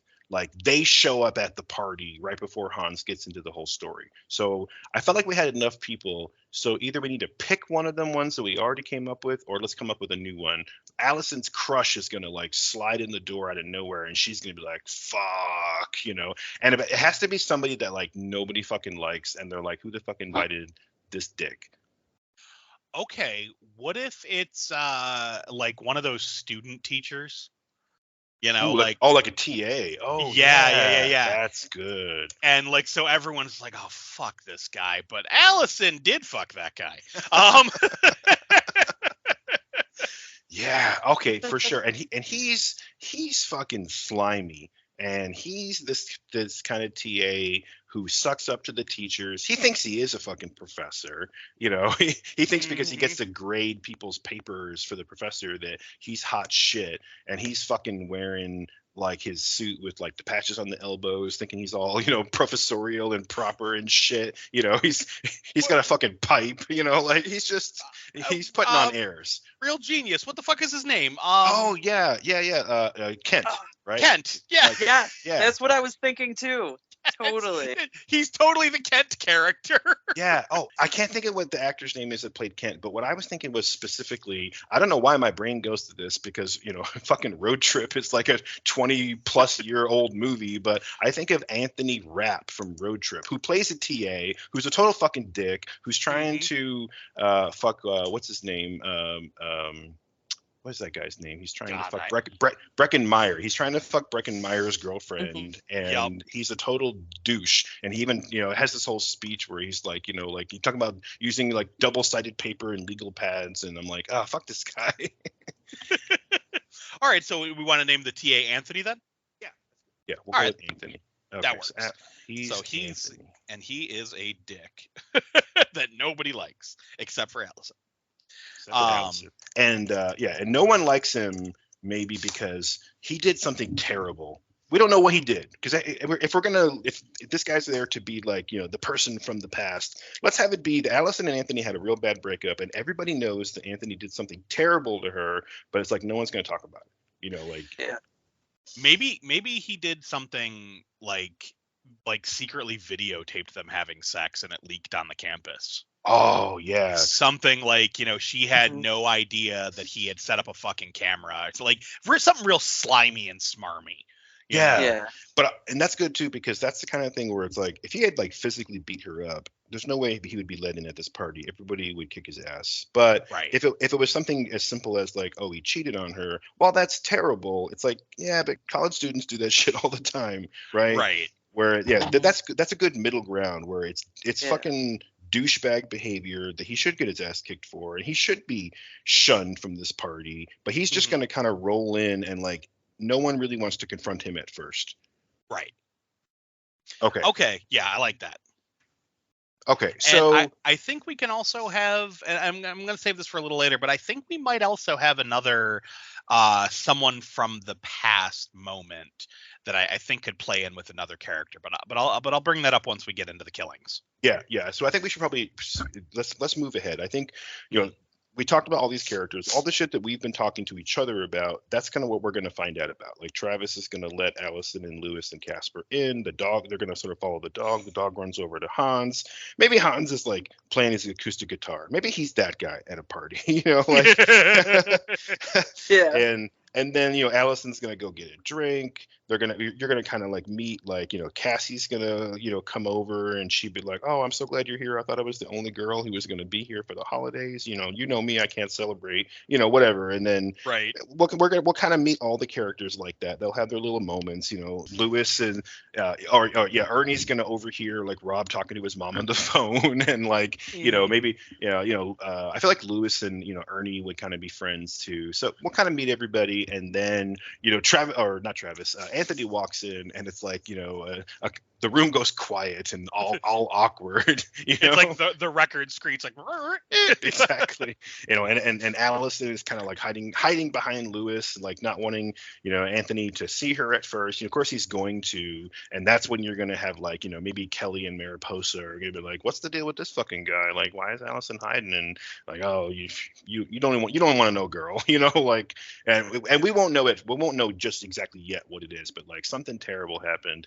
And then, because everything got real fucking awkward, and Hans was still playing his acoustic guitar, and he kind of trails off the strumming, and maybe he looks around and he's like, ooh, perfect time, like for an old, German tradition, holiday scary stories, Or hold on, let's backtrack a little. Like we see as the people are coming in, like we could have Hans over in the corner playing his guitar, like you said, and have like Allison follow in the dog, and the dog runs over to Hans, like you said, and have her be like, Hans, what the hell are you doing? He's like, oh, it's Christmas. He goes, it's important, that you treat everything with kindness at Christmas. I couldn't leave this poor little boy outside, like that whole thing. So we get that little seedling of what Hans is going to be talking about, and then like maybe he even says like, oh, I have a story that I can tell to better explain it. And he starts to tell the story, and then we could have like, so we do the slow transition to the puppets and have him talking about like, Jurgen. Yeah. And like we get the whole like the backstory of that. We see like the castle, and we see like the rich family and all the people, like maybe the whole village is like celebrating with this family. And then like, we'll have like some war torn images and all that. And then have the story just interrupt as the door opens and have Anthony walk in and have everyone be like, ugh. Oh, and like, good. Yeah. So we jump from puppets to Anthony. Oh, and maybe even in the story, like right when like the villagers come to like raid the castle because of the evil aristocrats or whatever, the lords who didn't give them enough at at Christmas time, and maybe they hear like banging on like the castle door, and then that's when fucking Anthony comes in and it's like, yes. Oh shit, kind of cut in like he's the villain. Right. It's this guy, and then like we go back to the puppet story, and like and Hans finishes his tale about Jurgen, where it's like we find out that he ended up he went from this very affluent family, like we had talked about, to watching like his whole family being torn apart, his whole his countryside, his countrymen, all that being killed and all. And so he decided like anyone who ruins Christmas is now his enemy. So he goes around making sure people have the Christmas spirit, because if they don't, if they do not follow the rules of Christmas, he'll come for you. That type of thing. And then we could have like, we could see like this big fucking hulking like puppet with like, antlers and like the horse skull. Mm-hmm. And like he's holding, maybe he's got like a fucking battle axe carved out of like the end of a pine tree. So there's like part of it is like a pine tree, the other end's like a wooden battle axe. It's like just dripping blood, it's all splintered. And him like be standing in front of the moon. Again, keep in mind it's a puppet. Have him, and then just smash cut to Ernie or to Casper coughing and be like, did you fucking say his name was George? So no, it's Jurgen. Yeah, so we juxtapose like the creepy giant monster with George. I like that. No, I like this idea too. Like, we got to give him some kind of like a distinctive weapon, right? Every slasher has to have a weapon. Yeah. Whether it's the machete, the knife glove, whatever. I like this idea that he has this like really intricate special axe head, like that was made by his rich family's blacksmith, or it was hanging on the wall. Like it's this ancient axe, but during the battle when his family's home was raided or whatever, at some point like it gets broken, and so he takes this really perfectly like super sharp like shiny axe head with like Celtic knots or like runic symbols or something carved in it, and he just like shoves it on like a big ass fucking gnarled tree branch. I love this idea of like he's just making like a handle for it, and every time he goes into battle it's like he comes out with like a broken bloody splintered handle, and then he just shoves his axe head onto like a new tree branch and like goes about his business. Yes, I just like this idea. It could have been a staff, like a staff like Santa had that keeps breaking down. Mm-hmm. Oh yeah, exactly. I like this idea of something kind of distinctive, but it's like it's a nod to his like aristocratic past and the fact that now he's just like wandering in the wilderness like a regular dude, and kind of combining those two worlds. Right. I also like the idea of him having like whittled weapons. Yeah, I think that's Instead awesome. of like the whittled toys. He's Yeah, if he pulled this big tree branch down and he whittled like the bark off of it, it would have this Mhm. sort of like, this tan, like new wood look. I think that'd be really cool. And yeah, he carves like a bat, like a staff or like a club. But you know that when he pulls that like axe head out of his bag and like straps it with leather thongs to, Yes. that new club he made, you're like, oh shit, now it's on. Now he's really like settling in to take care of business. Like not everybody gets the axe head. Right. Oh, Jurgen the Oh, Yuletide Jurgen. Avenger. Oh shit, I didn't realize Jurgen has that Y sound like Yule, right? Jurgen the Yuletide Avenger. That sounds so good. Oh Okay. Lord. So we have the big party. We get the backstory of Jurgen. We see the complete discomfort between Allison and Anthony. Like maybe like she goes over, like, talk to him, be like, what the fuck are you doing here? And be like, what? It's a Christmas party. Everyone that's still on campus is invited, and maybe this is where Travis walks up. He's like, yeah, but you're not invited. Like, just like a Yes. little quiet moment where Travis just kind of very matter of factly is like, you're not invited. And him be like, have him make a comment and be like, but like, oh, so you want me to go to campus security and tell them what you guys are doing, and have Lewis be like, they're all gone. It's just us, asshole. Leave. Like Exactly. so. Would they kind Security of already here, motherfucker? right? So they kind of run Anthony out of the party. But yeah, so we could have like our little montage, like after Anthony leaves, like maybe we see like Sally come up and start talking to Allison. We find out like maybe this is where we find out what he did, like that he released or he leaked the video of them having sex on like the the intranet on the college campus type of thing. So it's like everybody that wanted to see it could see it. So it's a very despicable move. So now we hate Anthony. Yeah, Like, fuck Anthony. we see as the audience, it's like we see, okay, no one seemed to like him at that party, and then we find out why, and it's like, oh, fuck that guy. So but then we also kicked him out. So now we're not going to see him for a little while. So again, I think it's going to be pretty obvious, who our killer is after we heard Hans's story. But at the same time, if you take one of your players off the board for a little while, like, hey, there's some suspicion there, right? Maybe it's Anthony. Right. And that's the thing I want to have, because again, it's going to be, the whodunit. Like I know we just did one, but those are the best types of slasher movies when you are guessing who's the killer. Don't get me wrong, I love me a good Jason tale, but like, even that started off as a whodunit. Yeah. For sure. So we have like we're gonna slowly, we'll see the party go on, we'll see people having fun, little montage moment, and one by one, people start heading back to their dorms. We have maybe Hans, grabs his little dog Fritz, and they take off, and we see everyone, one by one leaving the party. So I think at this point we should get a POV shot of somebody watching. Now, do we want to kill somebody off right here? Absolutely. Yeah, we have way too many people. There's like 11 characters plus the dog. So we need to kill somebody right here, leaving the party. Somebody has to die. Okay, so we see, let's have Ernie. Maybe he doesn't live on campus because it's too expensive. Because remember, we said he's the poor guy. Yep. So we see Ernie, like he's walking down the street, and he's leaving the college campus, and is like, how most college campuses have like that one long road that leads from town to where the campus is. Yep, for so sure.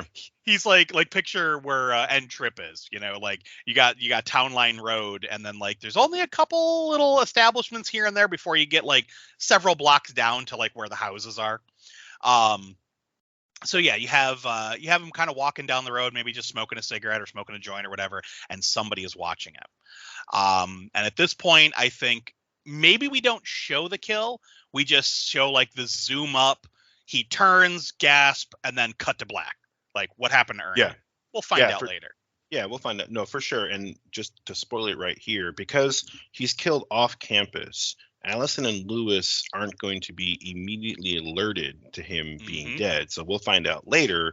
but also like the local town cops are eventually going to find out. So at some point later on, close to like our climax, we got to have like a town, black and white roll into the campus and be like, hey, everyone on high alert, we got a killer on the loose. And at this point, fast forwarding, 45 minutes into our movie, Allison is going to be like, holy shit, thank God you're here, Right. So let's just put a pin in that, and like we'll make sure we come back to that, and we have to have that local cop show up. Right. So I'm going to just make a quick note. I want to come back to Ernie. Yeah, so Ernie is dead for now. Okay, so he's the first one. And again, I feel like the story is kind of straightforward. I want to see some Jurgen. We have a lot of people to kill. I think killing Ernie right off the bat is a good idea, but again, we don't see him. But let's have another character moment and then another death. Like let's kind of jump right into the next one. Okay, how about we see like Rob walks Sally back to her dorm, because remember, he's trying to get into her pants. So we see Rob walking her back to her dorm, and he's just kind of like he's listening to her talk, and he's kind of like making these very awkward comments like I really like your hair tonight, like stuff like that, like really just awkward and painfully bad. Mm-hmm. And then like when she thanks him for walking her back to her dorm, she's like, well, I'll see you tomorrow type of thing. Because remember, it's like the week before Christmas, so it's not quite Christmas yet. And like maybe he leans down for a kiss, and she just like holds up her hand to shake his hand, and he's like, cool. No, she gives him the old fist bump. And he's like, yeah, cool. Yeah, cool. Talk to you later. Let's because I'm thinking this is a lot of characters to get to know at the party scene earlier. So let's save the backstory of Sally for right here too, and give Rob another moment to be a dumbass, right? So so she goes to do the fist bump handshake thing, whatever, and then have him just be like, oh come on, like it's Christmas, and she's just like, I don't give a fuck, and he's like, oh come on, everyone loves Christmas. Every year my mom makes a ham and a bunch of cookies, and we get a ton of presents. It's like, isn't that what your family's like too? Like, come on. Everyone loves Christmas. And she's like, no, that's not what my family's like. And have him just kind of like start to pressure her a bit, where he's like, oh come on, like it's a time of like giving and love. Oh, I probably have some mistletoe in my pocket here somewhere. And she's getting really annoyed with him. Like she wants to go, right? She's like, no, I don't give a shit about Christmas. I don't want you to come up to my room. Like, Rob, I like you, but like, go home, you're drunk or whatever. And he's like, I'm not fucking drunk. I haven't been drinking anything. I've been here to hang out with you. Come on, girl. And have this escalate a little bit to the point where, maybe he grabs her by the wrist, and then she's just going to fucking sock him because she's like, I don't let my fucking dad do that to me, and I'm not going to fucking let you do it to me either, and it's like, oh shit, that's why she doesn't like going home, and then have her like, stomp upstairs or stomp into her building where she lives, and now we get Rob sitting on his ass in the snow with a little blood coming out of his nose, and he's just like, you fucking cunt, and right. Like, yeah, okay, so we know not to fuck with Sally because she just slugged the jock. Exactly, right. And of course, he's going to get up and brush himself off, and then and maybe we do that thing where he turns and he's like, he sees somebody that the audience doesn't see, and maybe he turns and he's just like, hey, what the fuck are you doing here, man? And it's like, again, cut the scene, like right. Rob saw who it was, but we don't get to see who it was. And of course, now we have to have a reason for Sally to either she just stormed into her building, but maybe she can't get to her room, or maybe she storms into the building and maybe she gets inside and realizes, fuck, my key card is missing and there's nobody there, and so she just stormed off in a huff away from Rob. But now she can't go anywhere because she doesn't have her pass to get in. So she's gonna be like, fuck, like must have left her at the party. So she's gonna go back outside, but now Rob's gone. Like there's just like a, footsteps in the snow, but they're just off the sidewalk. And she's not gonna think anything of it because it's a college campus. There was a bunch of people around. Like this little light dusting of snow doesn't mean shit. So that way, so now she's gonna head back to Travis's building wherever he lives, because she has to go find where she like lost her key card. And so whether we follow her or whether we cut to somebody else, like let's just get her back on the playing field. Okay. I definitely want to eventually cut to the next day, like, because I want to get closer and closer to Christmas Eve. So like, yeah, we'll have her go back out. Maybe she does head back to. No, you know what? It's not that she forgot her key card. Maybe her key card's not working again. Like maybe she says something like, she goes to swipe herself and the badge reader's not reading. She's like, what the fuck? Again with this damn thing? So she makes her way back to the party to talk to Allison and Lewis. Like, guys, the badge reader's not working at my dorm. Can you give me a new badge or something, like, because security would be able to program the new badge. So because at least that's how it works, at the hospital. So security's the one that programs those badges. Yeah. So she goes back and maybe like meets up with Allison and with Lewis, and they go and help her out, get back to her dorm and all that. And by that point, maybe we just see like Travis and Casper hanging out, getting stoned. Like the party has wound down. Most people have left. But I like the idea of having Rob disappear after getting into the fight with Sally, because like maybe the next day, like we cut to the next day after Allison and Lewis helps Sally get into her into her dorm, and we see like maybe bing bing, we're gonna spin it again. Oh shit. God okay. Damn it. Oh, you guys ready? Yep, go for it. Sudden romance moment. Ooh, okay. Sudden romance moment. Okay, so hang on a second. So Allison went back to the party. Okay, now we're gonna cut to the next day, right? Mm-hmm. Is the next day gonna start with like people waking up who passed out on Travis's floor? Maybe. No. I figured we would have like, it would be like midday, like people are packing up to go home. Like we're seeing more and more students like heading out. Like we saw a bunch leave the day before. Again, I know I'm using Black Christmas as a model, but just because that's the image I have in my head of like a college campus slowly clearing out, leading up to Christmas, where it's less and less and less people. Because I want to be able to be like, I want to have two characters talking and be like, have you seen Rob? And maybe have Sally be like, oh, he hit on me last night and I ended up having to punch him, like that type of thing. Like maybe he went home to his perfect fucking family, that type of thing. So no one thinks anything of the fact that Rob is missing. Yeah, so because, he loved Christmas and he had this great family. And even though he told his family he was going to hang behind, he was really just trying to get laid. And once he got rejected, fuck it, I'm going home, because we'll find out later what happened to Rob. But the sudden romance idea. So what if we let's turn it on its ear a little bit. What if Kelly, the bitch who hates Christmas, ends up hooking up with Cassie? Oh, the Jehovah's Witness. The Jehovah's Witness. Okay, yeah. Okay. Yeah. So that's good too, because this gives us two characters who don't really care about Christmas. So yeah. And that would be good, right? Maybe.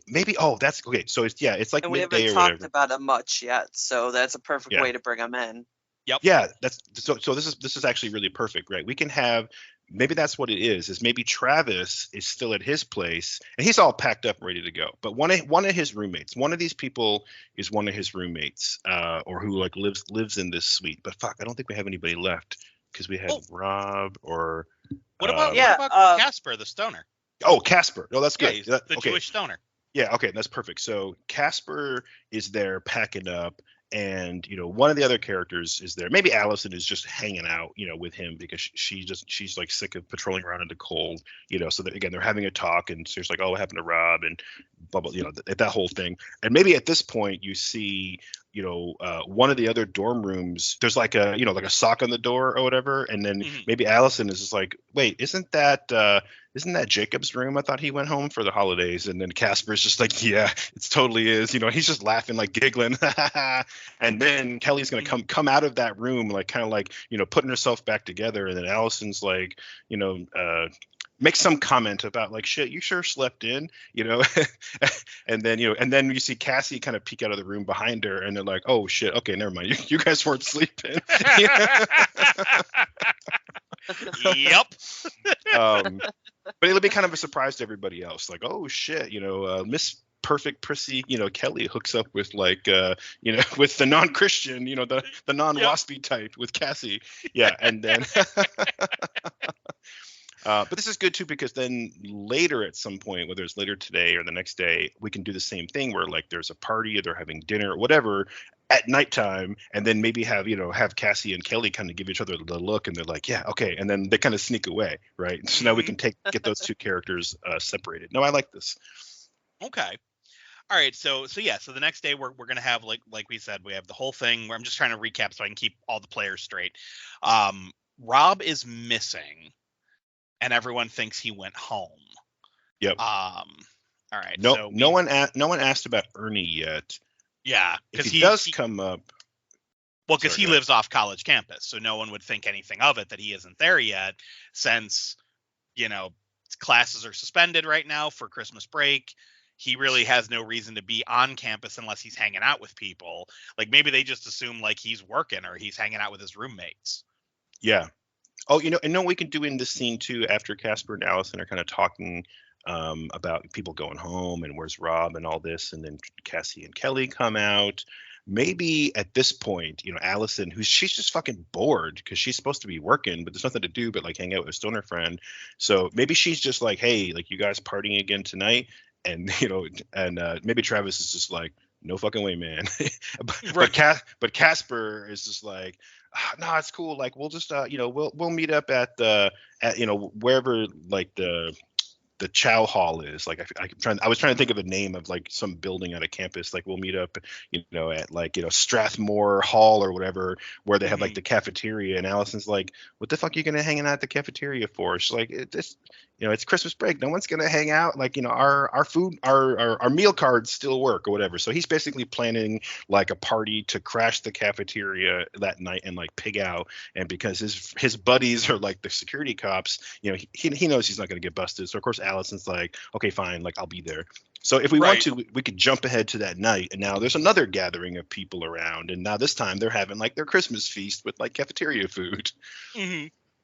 Okay, so now we're gonna have Hans, Sally, Allison, Lewis, Casper, Travis, Cassie, Kelly, and Mariposa, right? Like that's the group we still have. Yeah. Mm-hmm. Okay, just trying to keep track of everybody. I almost heard about Hans. I was like, oh yeah, shit, Hans could be living there too, in that little dorm suite with Casper and Travis. Or no, he could be living totally in a different dorm and just kind of be like, because he's their buddy, have them be like, hey, we're getting together at the chow hall. Yeah. So they all get together, and maybe like everyone, this is where we could be like, has anyone heard from Rob?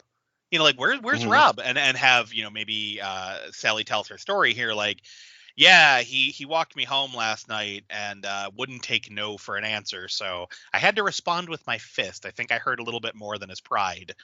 And have him be like, oh shit, rich boy ran home to his mama, that type of thing. So they don't think anything of it. So we want to make sure during this sequence that is brought up. And then we can have, like you said, with Cassie and Kelly, they're kind of like sitting there kind of prim and proper and like giving each other the eye, and then eventually like, well, we're gonna call it a night, and like they take off and be like, yeah, I bet you are. Like that whole time. So we get this whole back and forth, and we can separate some of the group again. And then like we want to have somebody find a body. We need to get this going where we can have Jurgen, often people. So we can either have somebody find a body, or we could have Cassie and Kelly leave together. Jurgen comes out, and I can't. Yeah, I mean, he hid Rob's body, and he was sneaking around a little bit. But I mean, how subtle is he going to be? I mean, he could almost just come out and like kill Kelly, and then have Cassie just start screaming bloody murder, and that's going to draw everyone else's attention, like to run out of like the cafeteria building.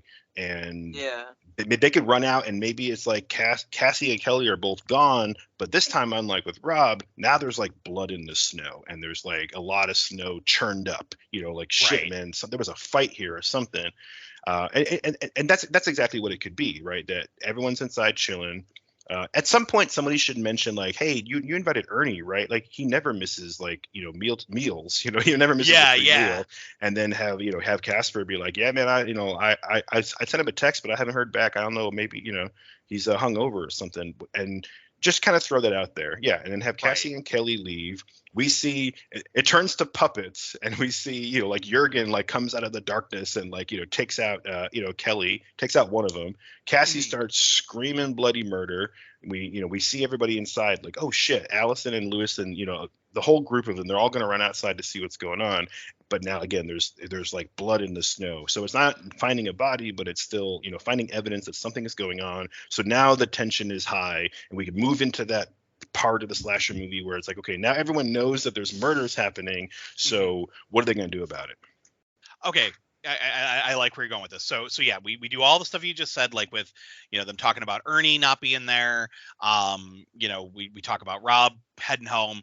We get Cassie and Kelly. We take them out of the mess hall and have them start heading back to their dorm. We got to have one of them do something against Christmas, though. So what if, like, Cassie is like walking with Kelly, and they're like, well, let's go back to my dorm. And they start like walking back, toward her dorm. And like they open the dorm build, like the foyer to the building. They go in, and maybe there's like one of those little, like, the mini Christmas trees that you often see in like office buildings or like like hospital stuff like that, where people will do the thing of like, they write a little note of like what they're thankful for that year and hang it on like a little decoration. And you have like all these different students where like, I'm thankful for my family, or I'm thankful for my friends, or I'm thankful that I got an A on my history exam, like all those kind of things. And have Kelly be like, I fucking hate this thing.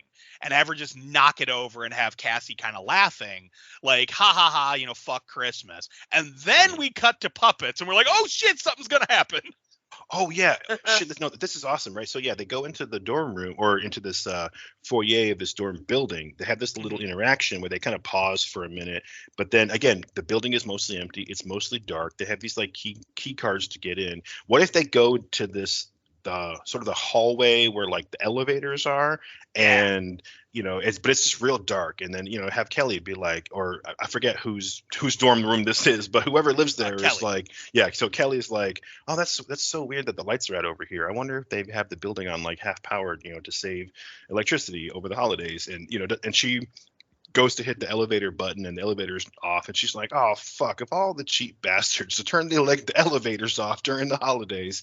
But this is just an excuse for them to turn, and there's a big hulking figure like in the shadows at the end of this like little hallway right as it turns to puppets, and then you see the little puppet girls like scream and like run. The only place they have to run is like outside, right? And then puppet Jurgen is gonna just follow them outside, because I want the blood and the struggle in the snow. It should happen outside so everyone else can find it, right? So and close enough where other people hear the screams, but I like that how you separated them to a different building. So it's going to take a minute now for the other group to get there from the mess hall, right? So this is perfect that they move to this other building now, because by the time they get there, Jurgen has taken the bodies somewhere.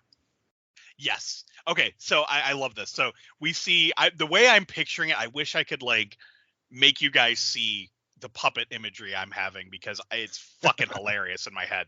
Like I just picture that. It's the same. Yeah, but right, I picture like the hulking, figure standing at the end of the hall, and just having the two puppets turn right at the screen and be like, ah! Like do the Muppet scream, like with the hands up in the air waving. Yeah. And then we see like shadow puppets of like the two girls running down the hall with like lumbering Jurgen running behind them, and then like run outside to the snow. You see like the axe raise up again, all in shadow, and come down, and then you see actual blood hit the snow. Oh, so it's like nice. Like it transitions it back. Yeah. So we hear the scream, and then like we cut back to the little party at the mess hall, and maybe have Travis be like, did you guys hear that? And like Casper turns down the music, be like, hear what? And they're like, it's like, I could have swore I heard something. Be like, you're fucking hearing things. So they don't go check right away, right? Okay. So then we have, as the party starts to disperse, like, maybe, I'm trying to think, like Travis would probably go home for Christmas. So maybe have him be like, hey guys, I got to finish packing up. I told my mom I'd be home by Christmas Eve. I got to get out of here. And have like, he's the first one to open the door and be like, holy shit, like, and sees blood, like down, like just like the building over, just sees blood in the snow, like a lot of it. And then like, so everyone comes running to the door. They're like, what the fuck is that? And they go over and they see just blood everywhere. Like, what the fuck happened? And then maybe they immediately run inside, because it's outside of Kelly's building. So they run inside and like knock on her dorm. No one's answering. They see like maybe like these huge scratch marks down the hallway. Like something is like, what the fuck is that? Like, what's going on here? So now all of our characters are cued in to like, something bad is happening. There's not a lot of people around. We got to get the fuck out of here. Yeah, definitely. So now we reach that point in the slasher flick where all of this is easily solved by a cell phone call to the police. you know, Yes. so we have to somehow avoid that. So we have to keep this as like a local investigation, and so that could either be that they're afraid to call the police for some reason that we need to explain, Mhm. or they, suddenly none of the phones are working, except that only works if they don't have cell phones, right? Because of course the cell Right. phones would work, right? So yeah, I feel like the best way to kind of keep the local cops out of it is either they're afraid to call, or they do call, but like the local cops just think it's another one of those fucking college pranks, and they don't take them seriously. I think that should be it right there. Like, so okay, so Allison, perfect. Okay, I got it. So Allison is like, all right, guys, I'm calling this in. Like, she calls the cops, and you hear all the kids in the background like all commenting and like making like there's a lot of noise. They're all like, what are we gonna do? Oh my god! Oh, they're all jibber jabbering, So Allison is trying to talk to the cops and report this, and we hear on the cops end of the phone, we hear all the noise in the background. Allison being like, would you guys shut up? Shh, shh, I'm trying to talk to him. So it just sounds like a fucking prank. And then Yeah. have like the cop be like, okay, yeah, we have enough on our plate right now. We have missing persons. We're dealing with real shit. Like, don't you call us again, you're going to regret it. Like that type of a thing, like where the dispatch just completely ignores it. And like, this isn't just a thing in movies, because I'm going to tell a little side tangent here at work. We often have to call the police for various situations at the hospital. We have a lot of security guards who don't like to tell the full information that they have to give me to give to the cops. They're just like, we need them here now, tell them to get here. But if I don't give the cops information on why they're coming, I've had them say, get the information and call us back, and hang up. Hmm. So like, you can't just call the cops and be like, get here, and then click. Like Yep. that don't work. So you have to give them information on why they're going to come out to you, because again, resources are limited. So if we have this scenario where it sounds like these kids could possibly be pranking them, and we have the cop mention we're dealing with missing persons cases, we could already be like, okay, there's some other shit going on. Maybe Ernie's friends who lived with him at his apartment called in like, hey, he never came home. It's been over 24 hours. Like, where's our friend? That type, or maybe it hasn't been 24 hours yet, so it's not officially a missing person, that type of thing. But we could kind of lay the groundwork for there's more than just this college campus, more shit going on in this town than just on this college campus. Let's So, spin the wheel again. oh, here we go. See what that tells us. Oh God. You added so many more spinner wheels. Ooh, bad guy turned good. Ooh. Okay, so maybe Anthony isn't gonna stay a dick. Maybe. Okay. That could be good. Okay. No, I have a good idea for that. So hang on. Let's hang on to that. Let's hang on to that for a second. Okay. So no, I think you're totally right. We have it so that, yeah, part of the cops they're both dismissive because they think it's them just fucking around. And also because, yeah, again, they're busy and it's like small town, college town cops. So, and they think that they've got a missing person, so they're distracted. No, that's good. Because of course later on we had that whole thing where they were going to show up later, where they remembered that Allison had made that phone call, or somebody called from the campus. So later on when they do find Ernie, they're like, oh shit, that wasn't a prank, get over to the campus. But of course by then it's too late, right? Right. So I need to ask you, Mike, you had mentioned something about wanting to get this like closer to Christmas Eve. Yes. So I feel like right now this is the second day of our story, but we've already escalated to the point where there's a killer or enough danger that they're calling the cops. So we're at a point where it's like, why would they all stick around on campus for like another night? So let's solve this issue. Is it already Christmas Eve now? And like school just got out like a day or two ago? Or do we need to somehow buy more time? Okay, you know what? Let's say that the party that they were having, where everyone was getting ready to go, let's have that be on the do we want to have it be on the 23rd? Yeah, let's have it was on the 22nd. So now this is the night of the 23rd. So it's the night before Christmas Eve. Okay. Or do we want to actually have it because I don't want to have it to be like have it end on Christmas morning because so many movies do that, like, it's Christmas morning and the horror is over, you know. No, I think ending it on Christmas Eve night would be good. Like Yeah. kind of Yeah. return the hope to whoever the survivors are.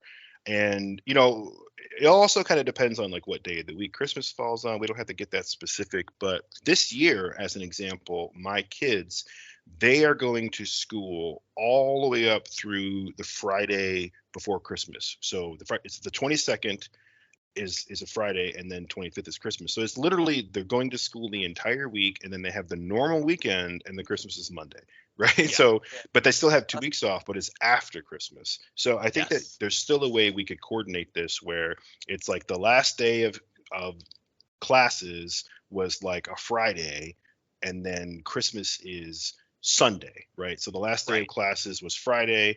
We had the first night where we killed Rob and Ernie. Now it's the second day, so now it is Christmas Eve, but it's like early. We'll just make it a little bit earlier in the day, right? Like maybe or early enough where it was dinner time when Cassie and Kelly get killed, but we still have hours to go before the day is over. Unless we can Okay. come up with some reason to get them to all hang out all night long. No, so we're on Christmas Eve now. I think if we do it that way, yeah, we'd be on Christmas Eve right now. So we started on the 23rd. Now it's the 24th, and the majority of our story is going to happen between dinner time and whenever maybe it's like midnight. It'll be Christmas at midnight. Yeah. Okay. So yeah. So what we'll do is, well, let's not have it be like maybe it wasn't dinner time. Maybe it was like an early dinner. You know, a lot of people will do that like on Mhm. Thanksgiving where you eat it at like 2. Yeah. You know, Yeah. it was one of those things where like everyone was getting ready. Like the people that were gonna go home, like like Travis was gonna go home. They obviously they think Rob already went home.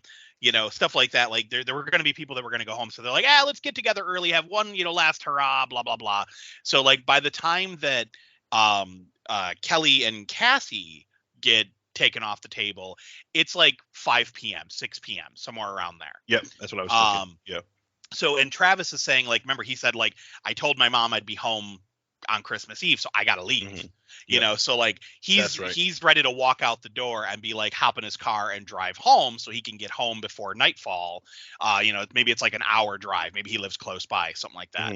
Mhm. Maybe he's from the town, so it's not like it's not too far of a drive for him. But so Oh, yes. Okay.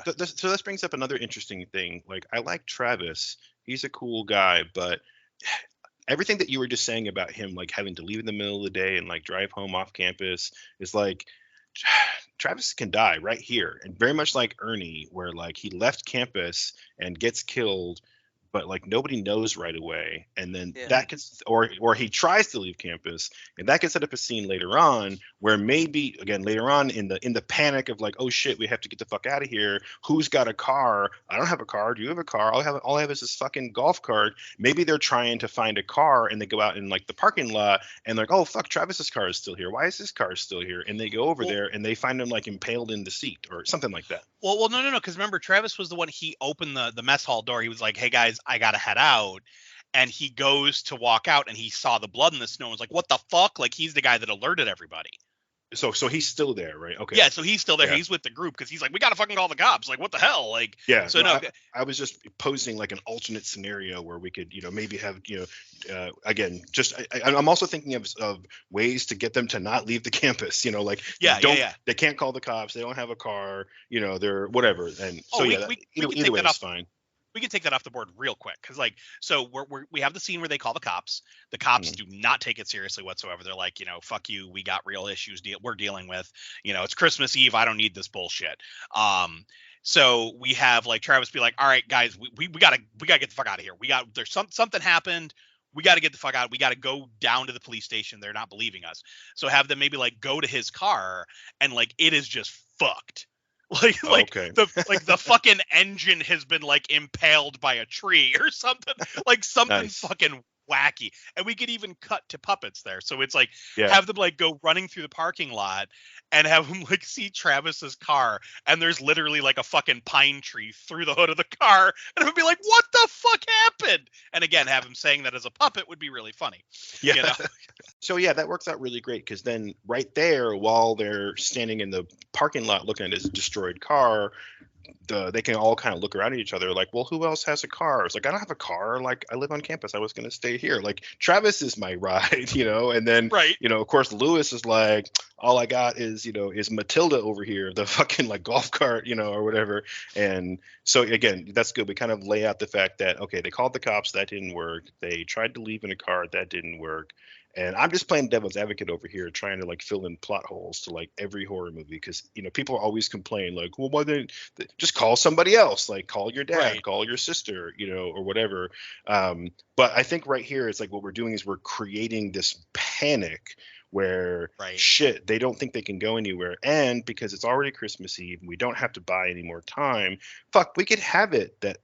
Sally is just like texting like, fuck this, I'm texting my mom, but like it doesn't matter because no one's going to get there in time to help them. I have a really ridiculous, remember we're talking comedy, it's got to have comedy.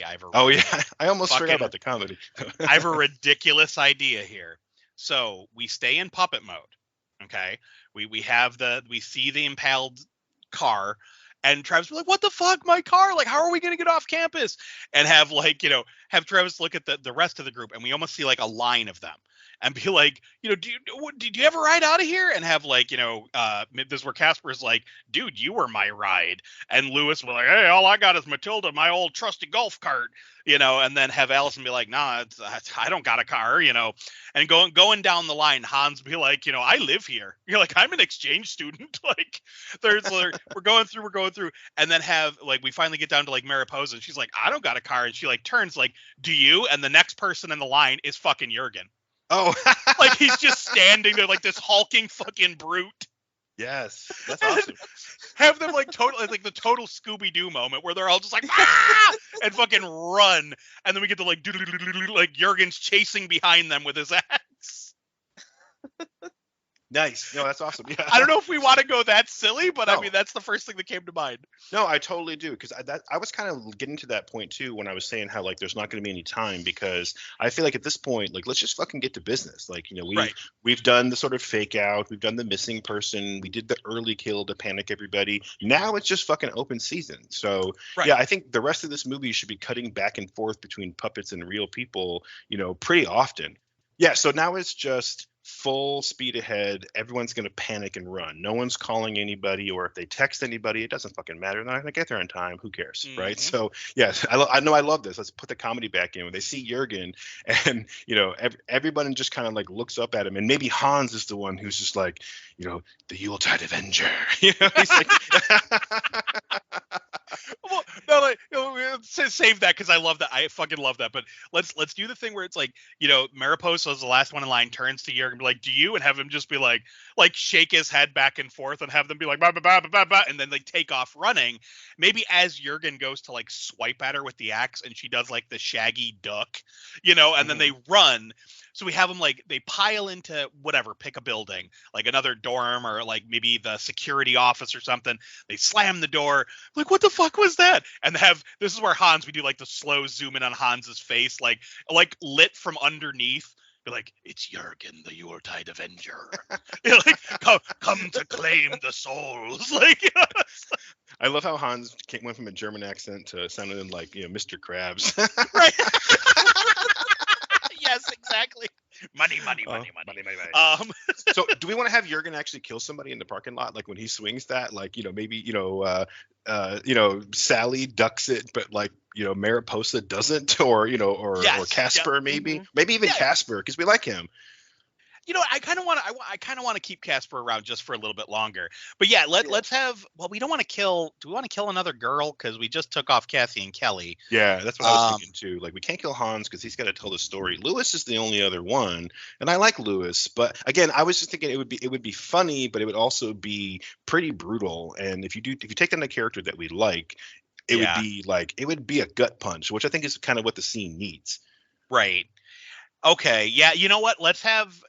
let's have Lewis be the last one in the line. So we do the same thing, like, nope, and then have Lewis be like, once we get to him, be like, oh, all I got is Matilda over there, and she ain't gonna make it to town. And then have him turn and be like, what about you, buddy? And be like, who are you? And then have like axe to the fucking face, like just Lewis get taken out right there. Oh, and that's good too, because as much as I love Lewis and I'm gonna miss him, also now they don't even have a golf cart, let alone like a car, right? Because everyone's just gonna panic. But Lewis had like the key in his pocket or whatever. Plus, keep in mind, he was like the biggest dude amongst them aside from Rob. Yeah. So like, now we've taken the big guys off the table who could possibly fight with Jurgen because he's this big monster. So it's like, well, shit. So yeah, no, this is good. Lewis. Yeah. Plus, I mean, I like Lewis. Let's be honest. Lewis is a big boy, and speaking as a big boy, you ain't gonna outrun somebody that's very athletic. So, and the way we've described Jurgen is he's a big muscle-bound freak. So yeah.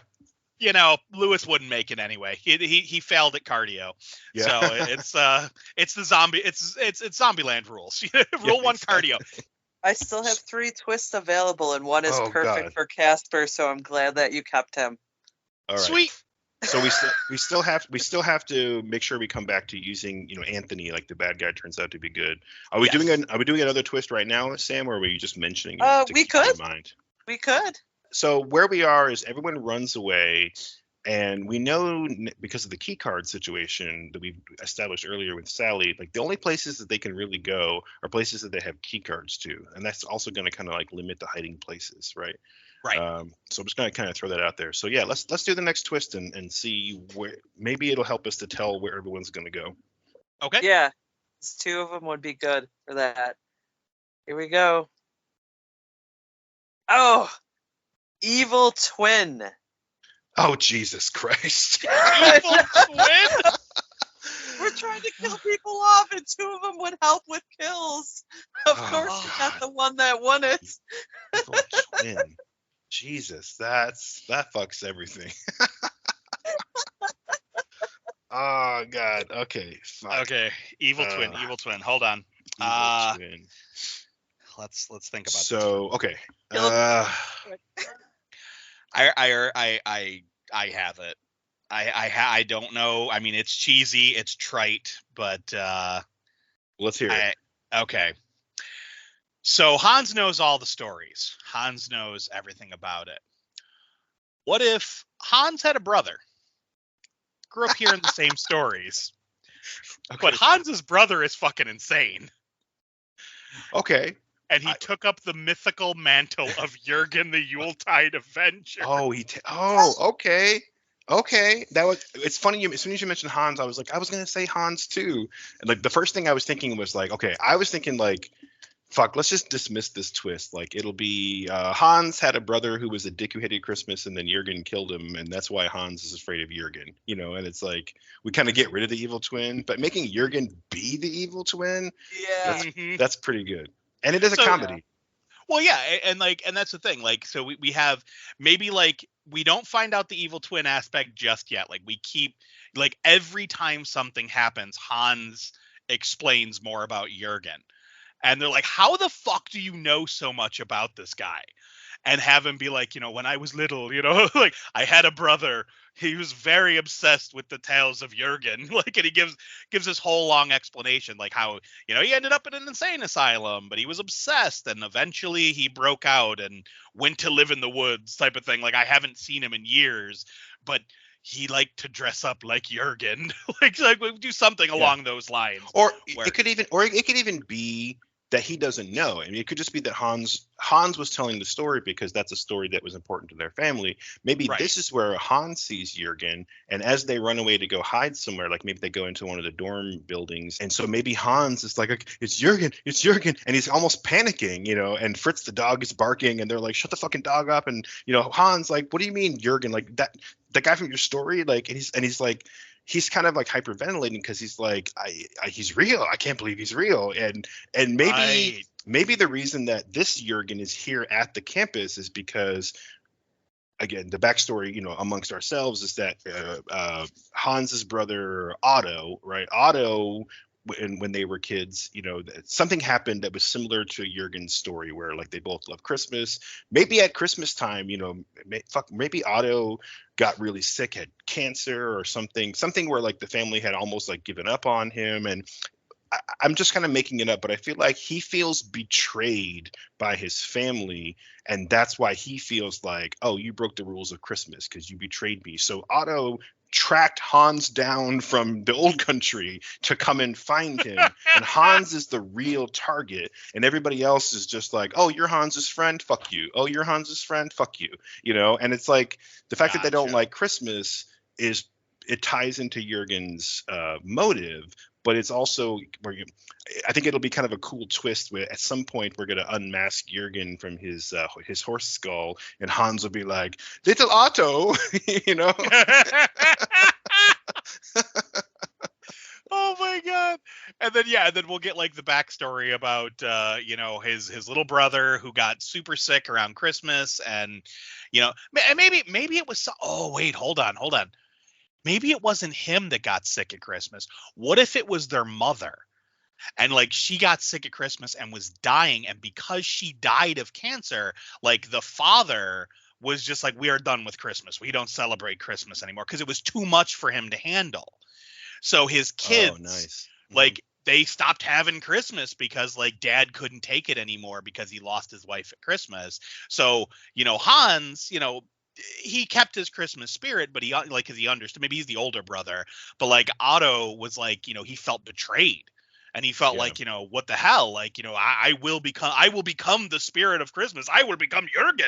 Like, yes. Yeah, of course, Hans is only older by like a minute because don't forget, there's twins. They're twins. That's right. Okay, no, but I forgot about the twin. No, but it's still good too, because I said that same, like little Otto, but they're not like identical twins. And I mean, Hans is like, the quote unquote older one, and maybe he was like, a beefy, not beefy, but healthy. He was a healthy, sort of normal looking guy, and maybe Otto was kind of like sickly, kind of his, and he kind of took after mom more than he did for whatever reason. And so when their dad sort of was like, forget Christmas, we never again, but like little Otto reminds him too much of mom. So after that, he was always like mean to Otto, and very dismissive of his love for Christmas, and he kind of turns Otto very jaded, and Otto feels betrayed by Hans and their dad because they kind of went on with their lives and left mom and Christmas and Otto behind. And Otto was like, screw that, like, you're not gonna forget about mom, you're not gonna forget about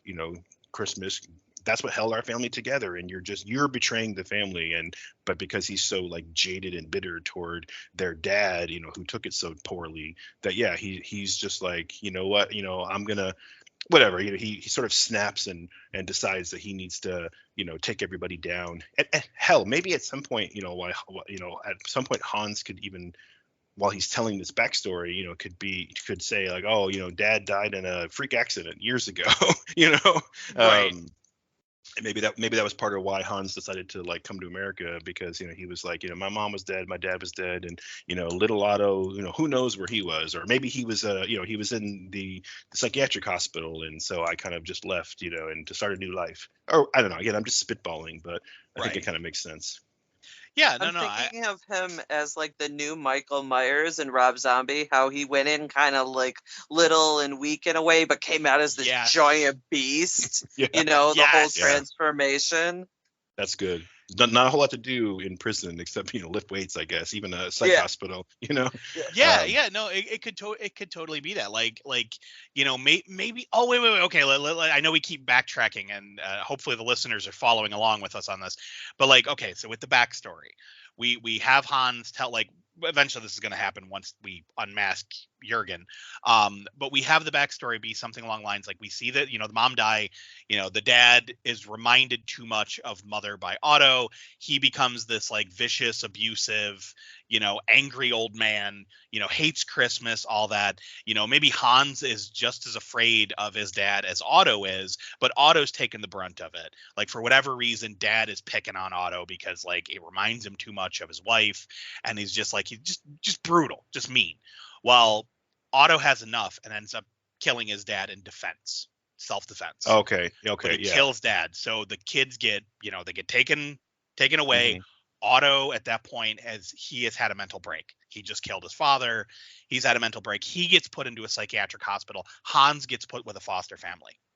So Okay. Hans grows up, ends up, he has a good family. He ends up coming to America to like, go to college and like get a career and all that. Like he's had a good life, but unfortunately his first family fell apart, and he hasn't seen his little brother since he was committed to the psychiatric hospital after killing his father. No, that's like perfect. That that's type it. of a thing. Mm. That's the story. That's it right there. Okay, good. So let's get back to the characters now. So again, all the characters run away. They're kind of hiding somewhere. Doesn't really matter where. Like again, a foyer or whatever. They're bunked up. Let's say that'd be the security booth or whatever. They run in there. There's they have like a little building, like little like 1-story, little building. So yeah, that's perfect. And yeah, they're all gonna kind of hunker down. And maybe Allison is like looking for weapons. Like I got tasers, I got nightsticks. Like she's just going into like fight back mode, while Hans is kind of freaking out.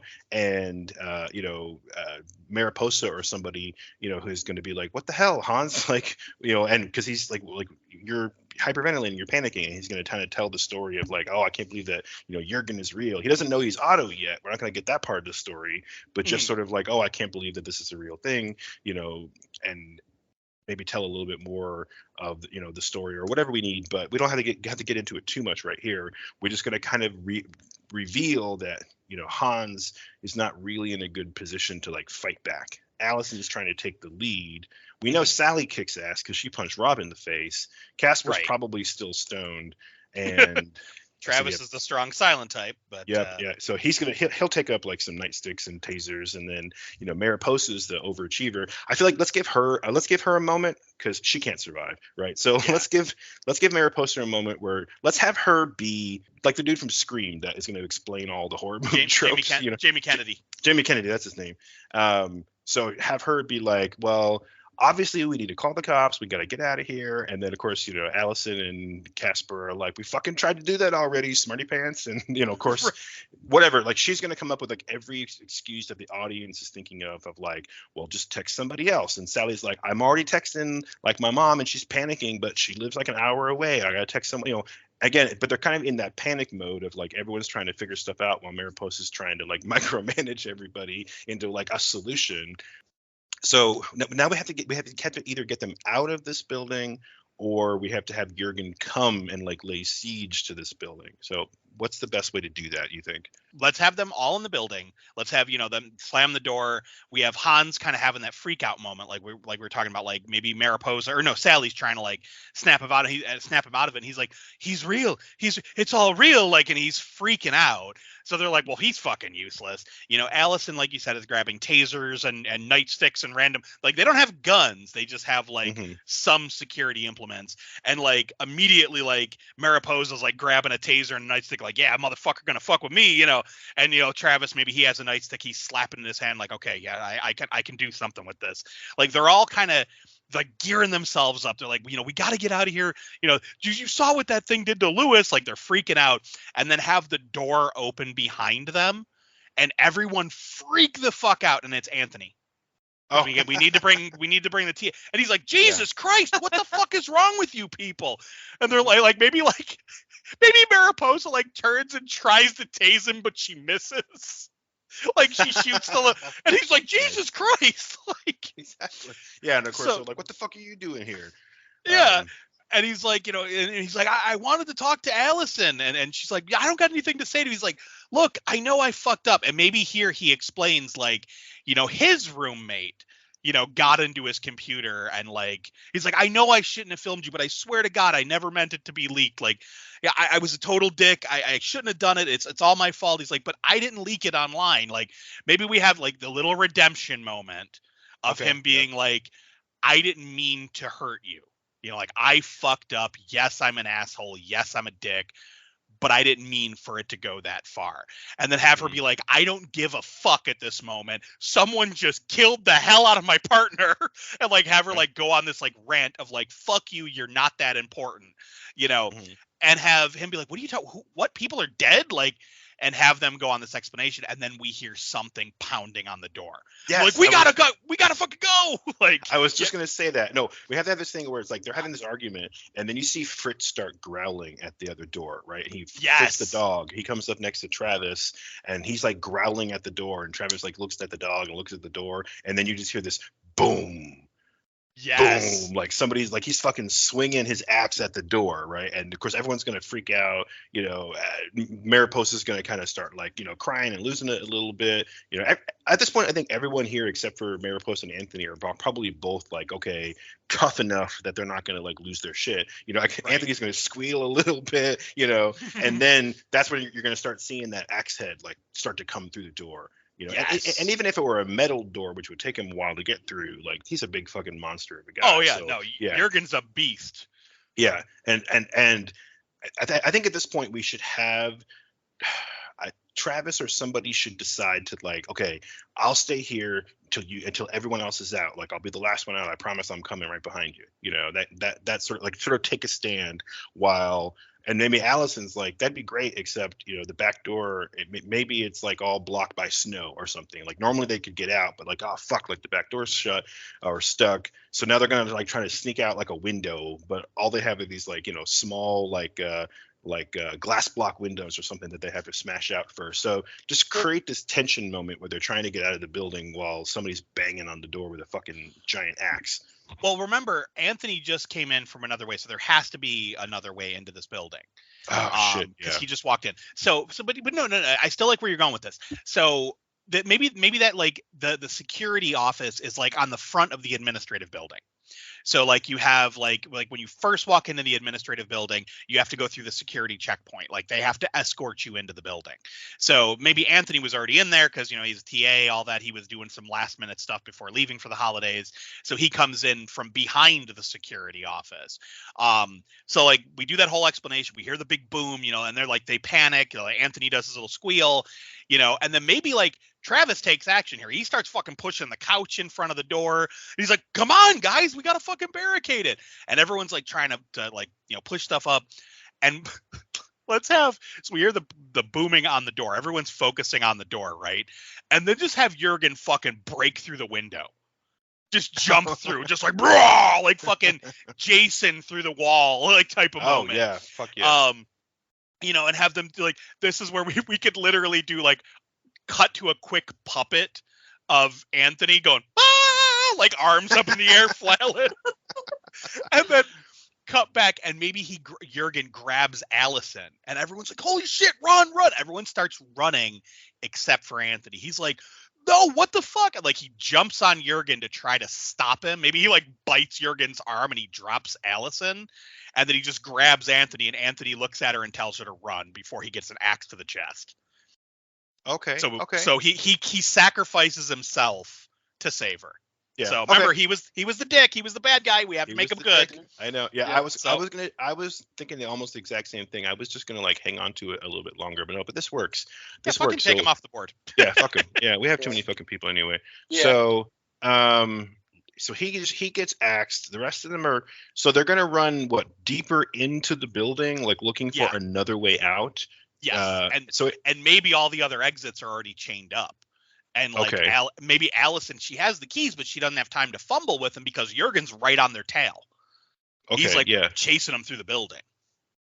Okay, no, that's good. So that's good, and let's take off somebody else real quick. So we've got Allison, Hans, Sally, Casper, Travis. Yeah, I like all these characters. So yeah, let's have Mariposa try that thing again where she's gonna like try to tase him, but like she forgot that she already tried to tase Anthony, and those are like one-use weapons, right? Yes. You have to like recharge it and rewind it. So yeah, so maybe while they're all like trying to find a door to get out, maybe Mariposa, maybe she could even do that like very stereotypical horror movie thing where she trips for no fucking reason, and then she's and I think it's funny too because she's supposed to be like the smart one. Like she gets up and she's just trying to shoot him with this fucking taser that already has like the wires hanging out of the front of it, so it's just like click click click, nothing happens. And we don't even need to show this. We could have it be that like the scene where like suddenly she's just engulfed in the shadow of him coming, and her eyes go wide, and then you just hear the scream reverberate down the hallway,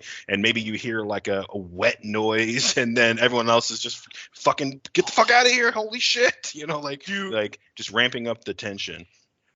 So I love this. So yeah, we have her fall, like with everyone's running. So I'm picturing them like run out of the back of the security office, like down a hallway, and there's like a big double door like to lead outside, but it's chained shut. And so they have to go up, like they have to go up the stairs, so like to the next floor of the building. Mhm. So we see them like start running. We have Mariposa do the thing where she's like running down the hall, she slips and slides and like falls down. Jurgen's right behind her, and like she rolls over with the taser, and maybe she's like, "Dance, motherfucker!" and she hits the button, and she's like, "Oh shit!" and then it cuts to a puppet, and we just see the axe come down and literally split her in half. Like nice. Lengthwise, Yeah. like from head to crotch, like, Yes. and we just see the puppet like fall into two pieces in a pool of blood. Yes. I want to hear that wet noise anyway, even though it was a puppet, right? So you Yeah, still oh hear yeah, that. you gotta hear the squelching. Yeah, exactly. Okay, I so love now they're like running up to like the second floor because they couldn't get out, and of course they're panicking and they're not like thinking straight. Yep. And this would be a good moment for maybe they're like, shit, like we just trapped ourselves. Like, why the fuck did we run up the stairs? Again, pointing out the horror movie, cliches. Have Sally be like that, be like, dude, why would we make the mistake in every fucking slasher movie? We are in our own slasher movie right now. You never go upstairs. Right? Oh God. So we can either continue to have them like kind of use this building as like the place where they're gonna like make their stand, but I kind of want them to like know that they run into somebody's office, big glass windows. Forget what I said about like the sort of like ice block cube windows, because we had Jurgen like jump through. It's a modern building. It's all fucking glass. So they go upstairs, big window. The first thing that Travis does is smash it out with the nightclub, and he looks and there's like a snowbank. Now there hasn't been a lot of snow, but there's been enough snow where there's a little bit of like a snow bank, and he's just like, we have to go for it. So he's not really hesitating. He's just smashed the window. Okay, who's jumping first? Right.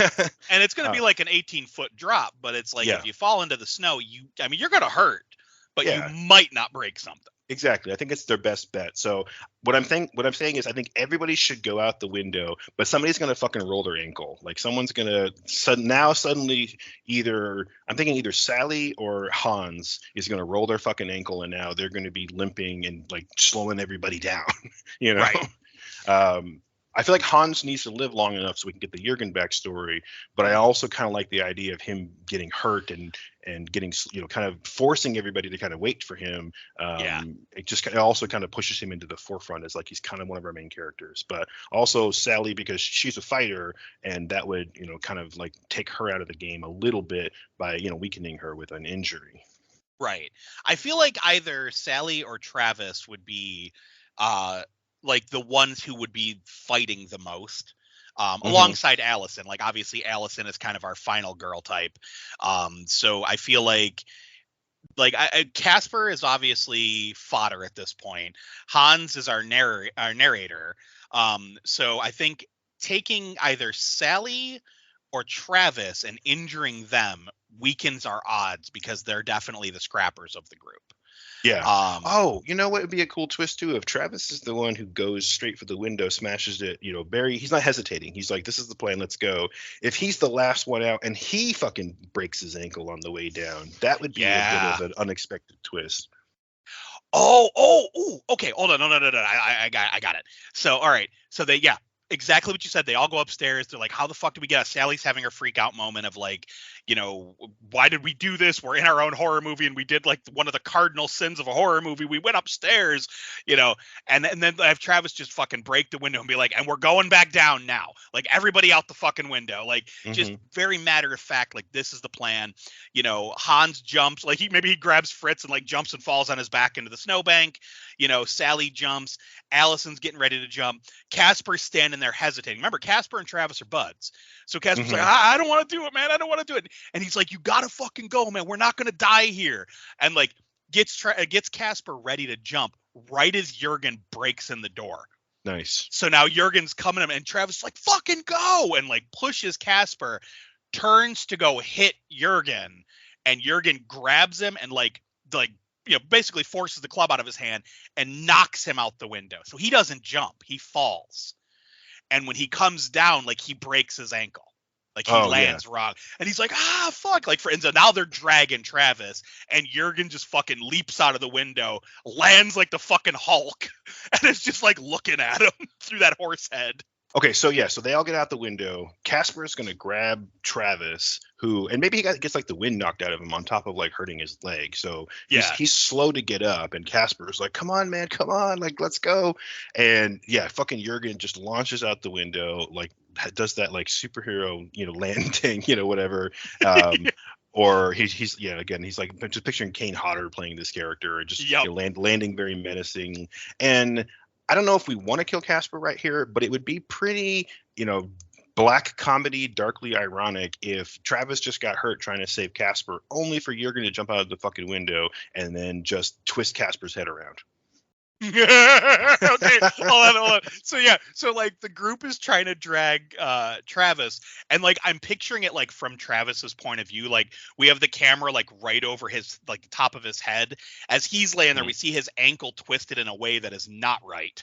And the group is dragging him as Jurgen is slowly lumbering toward them, and he's like, "Go, go, go!" And like Casper like runs out in front. I mean, like, "You can't have my friends!" Like he's just like freaking out. And then just instead of twisting it, what if he does the Jason face squish, where he just like slaps him on the sides of the head and keeps squeezing until Casper's eye comes out? Oh god, yeah. And like he just turns around, he's like, "Dude," and falls over. Like just dead. Yeah. Like poor Casper. Poor Casper. Oh man. Okay, so Allison, she's taking the lead. Hans is kind of freaked out. Fritz the dog is just barking like crazy. Sally still wants to fight, but Sally's now going to be like, "All right, Travis, get the fuck up. Like, we got to run." She wants to fight, but she's more interested in saving Travis right now, right? Yes. So they're going, and I think this would be a fun moment for Fritz the dog. Have Fritz the dog go over and just start like ankle biting on fucking big ass Jurgen. Little Jack Russell Terrier is like yip yip yip all around, and he's just like, "What the fuck?" It's And maybe Jurgen won't hurt the dog because like he has his whole Christmas tradition thing that and this is like a Christmas innocent. Like the dog he's just being taken care of. Like, so, the dog's yipping at him and he's lifting his legs and trying not to step on the dog. And he's almost stopping, like, and the group is just like, "What the fuck is going on?" And maybe Jurgen picks up the dog by the scruff of the neck and looks at it. And the dog's just barking and growling. And he just kind of tosses it into a snowbank, like not throws it, just kind of like, "Meh," and like tosses it aside. Or what I was thinking was, he's wearing this like horse skull on his head, and we didn't really talk too much about what he's wearing, but he looks like, some kind of like, I don't know, European warrior or something. Fuck, maybe he has like other bones. Maybe he literally just like takes a bone off of his like chest plate or whatever he's wearing, and just like, here little doggy, and he chucks it, and the fucking Fritz, the traitor, he goes and chases after the bone. Yes, that's perfect, because then we can see that Jurgen isn't going to hurt the dog, unlike Michael Myers, who always kills the dog. Yeah, never killed the dog. Okay, so we're back there in. Should be a puppet version of the dog, like running off after the bone. Yes, it's like a big giant puppet bone. Yeah, and it's like spinning through the air, like clearly on like a spindle, just like. Oh, that's perfect. Okay, so we're back in chase mode again, right? Yes. Allison, Hans, Sally, and Travis. We're down to 4 people. So maybe we have like Hans and Allison like basically carrying Travis, like he's got an arm over both of their shoulders because his ankle's fucked. Yep. So he can't even stand. So like they're hobbling along trying to get him, and Sally is like taking up the rear with the nightsticks, like ready to start swinging on Jurgen if he gets close enough. I think we're close to like a big showdown, and we need to get more of the backstory, or we need to get the reveal. Like, what is the backstory? Right.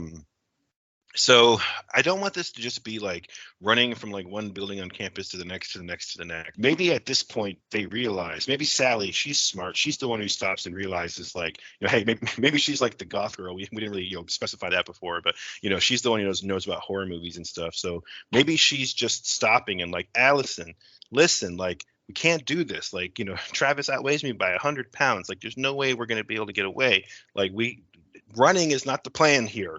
And of course Jurgen at this point is like distracted by Fritz chasing him around, so they have a breather. And maybe they just straight up decide to stop. Like, okay, what are we going to do? We need to confront him. How are we going to do that? Like, what's happening here? And let's not forget too that we have to have the local cops show up. I have that in my notes here too.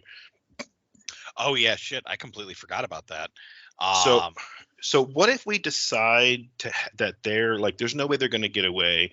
They're just going to try to turn and face him, do their best, and maybe either before or like during, at some point around this fight that they're about to have, you just see like this cop car, rolling, red and blue, like pulling up into campus, screeching up to where they are, and have them hop out with a gun pointed at Jurgen.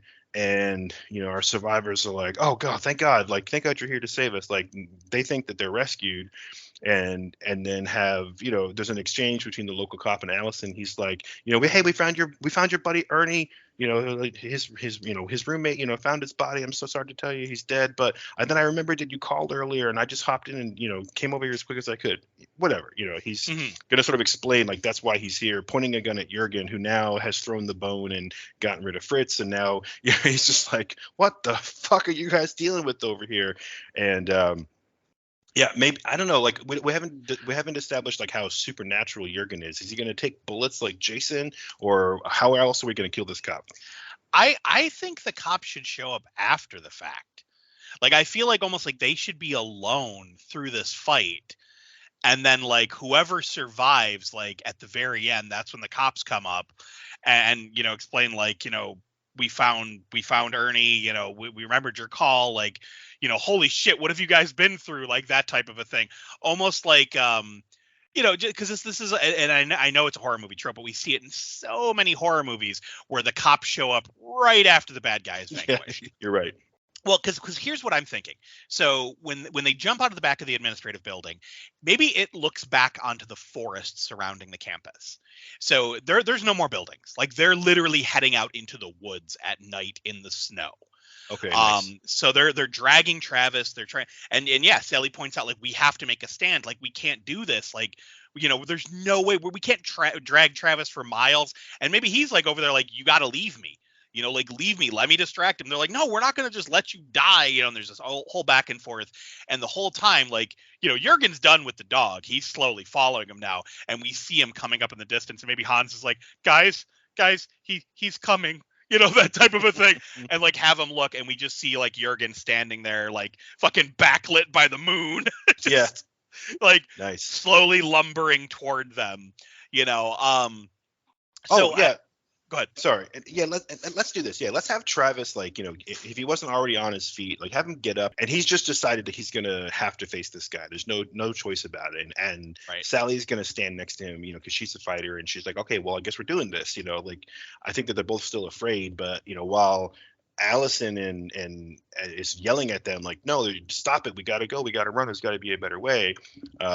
Sally and Travis are just like, what way? Like, we have to try to like fight this guy. And so Jurgen comes over, and they're gonna put up a fight, and it's gonna be a little bit of like the end of Jason 7 and a little bit of Julius from Jason 8. It's like where they're hitting him, and he's either just taking the blows like it's nothing, or fending it off like it's nothing. And maybe he just very, very slowly like takes his big axe and he kind of hefts it and he puts it up on his shoulder like a baseball bat, and he's like not even caring that they're like hitting him and tasing him and poking him, and he's just gonna like fucking swing that big giant axe and fucking take them both down, like chop right through both of their rib cages in like one swing.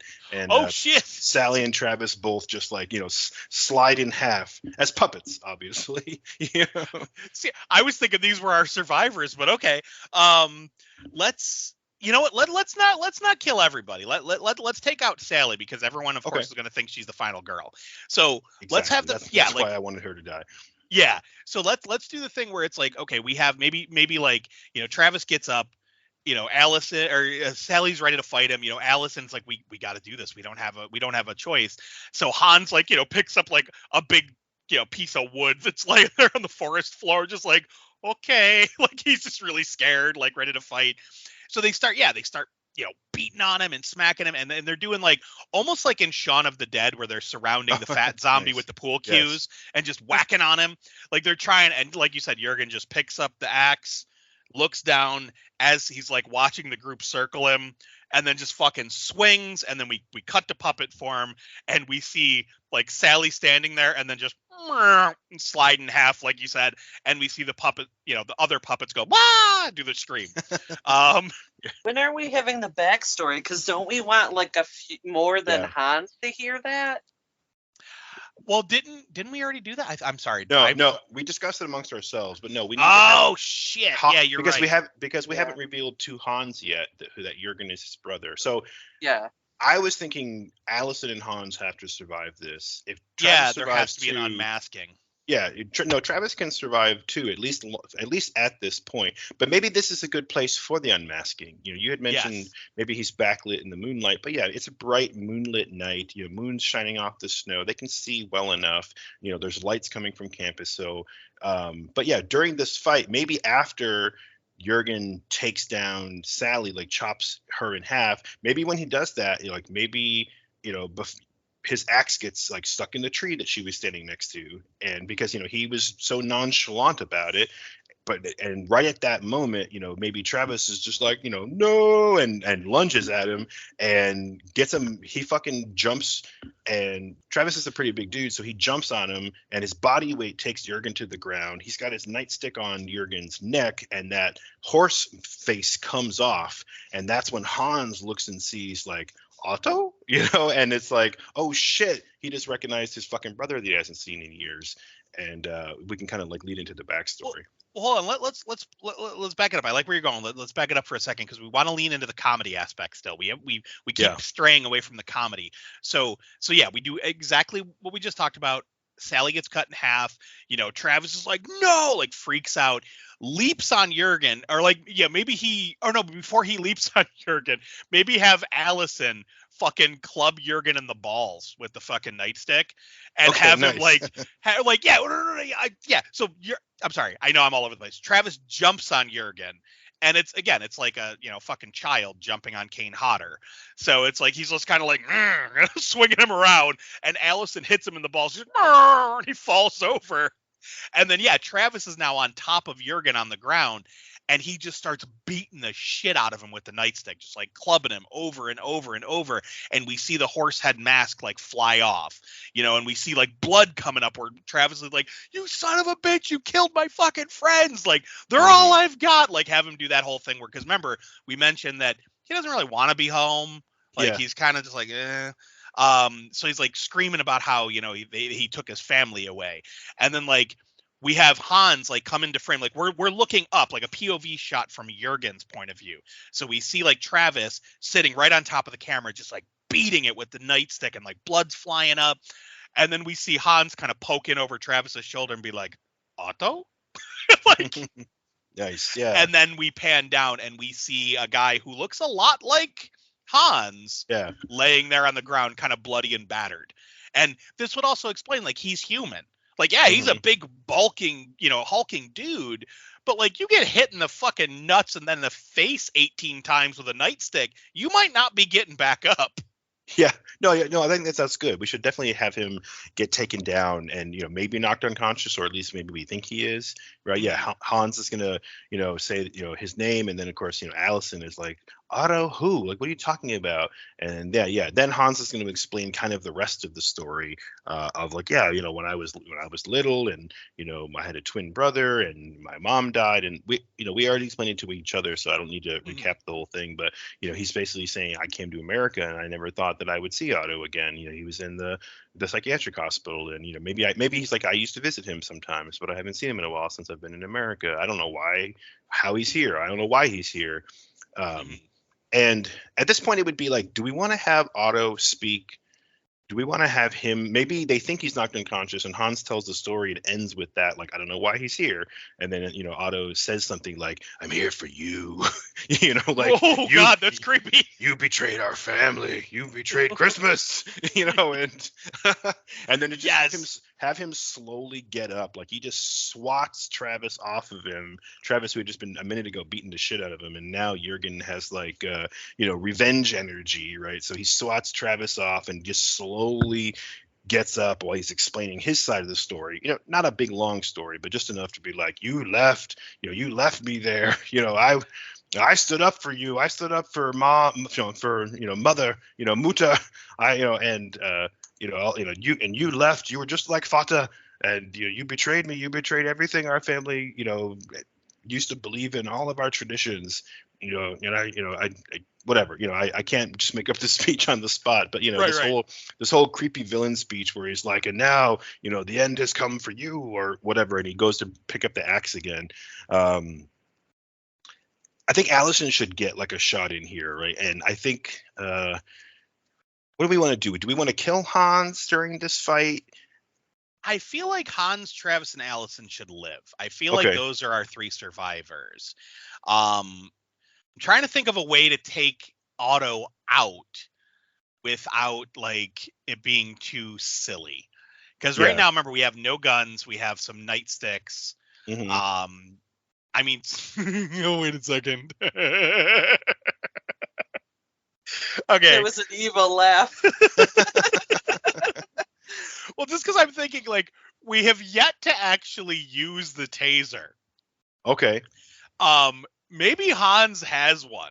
Like, because remember, they did arm themselves. So, and the first time we tried to use the taser, it missed. And then, she forgot that she had already missed, so she couldn't use it the second time. So we do the whole big villain speech, right? And have like have Otto like pick up his fucking axe and have him standing there just being like, you ruined Christmas for me, now I will ruin it for you, like that whole thing, and have Hans just be like, okay, and just shoot the fucking taser and zap him. Like, I don't know, do we want to do the nuts again? Like, has something like where it fucking electrocutes the shit out of Otto and he falls over like a big fucking timber, just passes the fuck out in the snow, giving them enough time to like, have the cops show up like we discussed, and then maybe we can have him get gunned down. So that's a possibility. I don't know. What do you guys think? Okay.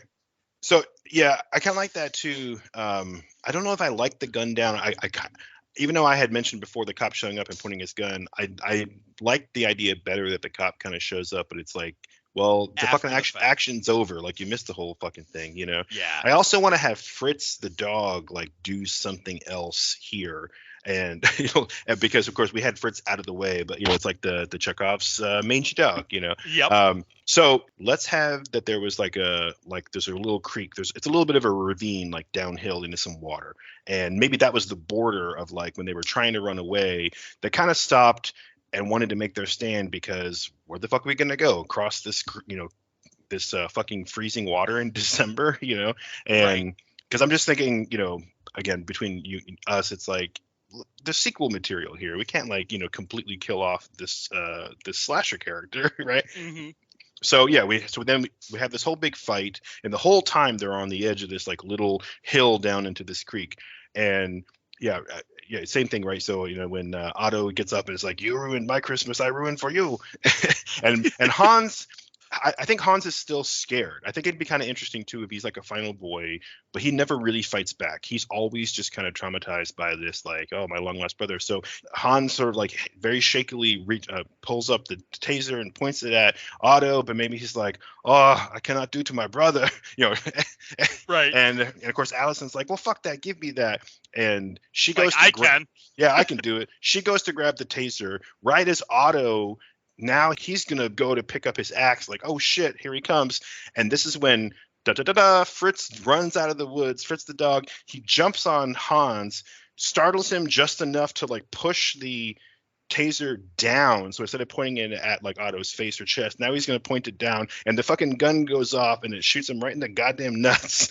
Right? we fry Otto's nuts or his eyes if we want to go more serious with it, right? Somewhere where it's like, oh shit, is he going to come back from that? But we fry him, and then he just tumbles backwards like into the freezing water, and he's gone. I think like one taser like in it, like one node like hits him in the eye and one in the chin, like right in his fucking face, and like the zap, and we see like the smoke coming out of his fucking eye socket, and have him like fall over and slide down the hill. I like that, because then it seems like Jurgen's dead. Yeah, exactly. I like the nuts because it's funny, even though we hit him in the nuts earlier. But I honestly kind of prefer the eyes, because it's also that thing where it's like, like with Michael Myers, it's like, oh shit, they stabbed his eyes out, and then somehow he came back later. And this way, like if we see Jurgen in a sequel, it's like his face will be all burned and scarred up behind that like horse mask. Yes. Okay. Yes. The eyes too.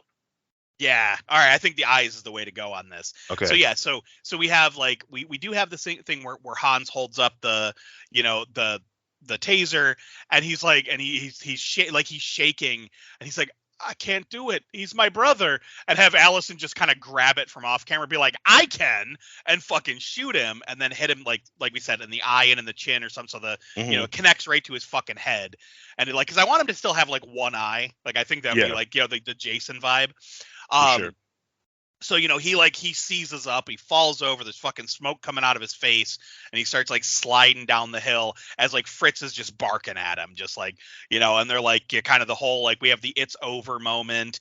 We hear the sirens like by the campus, like remember we're behind the campus now. So we hear them, like the sirens, they start making their way back toward the campus. So we cut to them talking to the cops, and have the cops being like, we found, Ernie so-and-so, like Ernie, I can't remember his fucking name in Return of the Living Dead. I was going to use his last name, but we'll have, so we have like, Ernie Smith or whatever. We found Ernie Smith, like, dead in a dumpster on his way home from the college, and then once we got here, like we're seeing all these bodies everywhere. We're like, I'm so sorry, we didn't take you seriously. Like they're talking to Allison, and then have her be like, look, I can show you where he is. Like we killed him.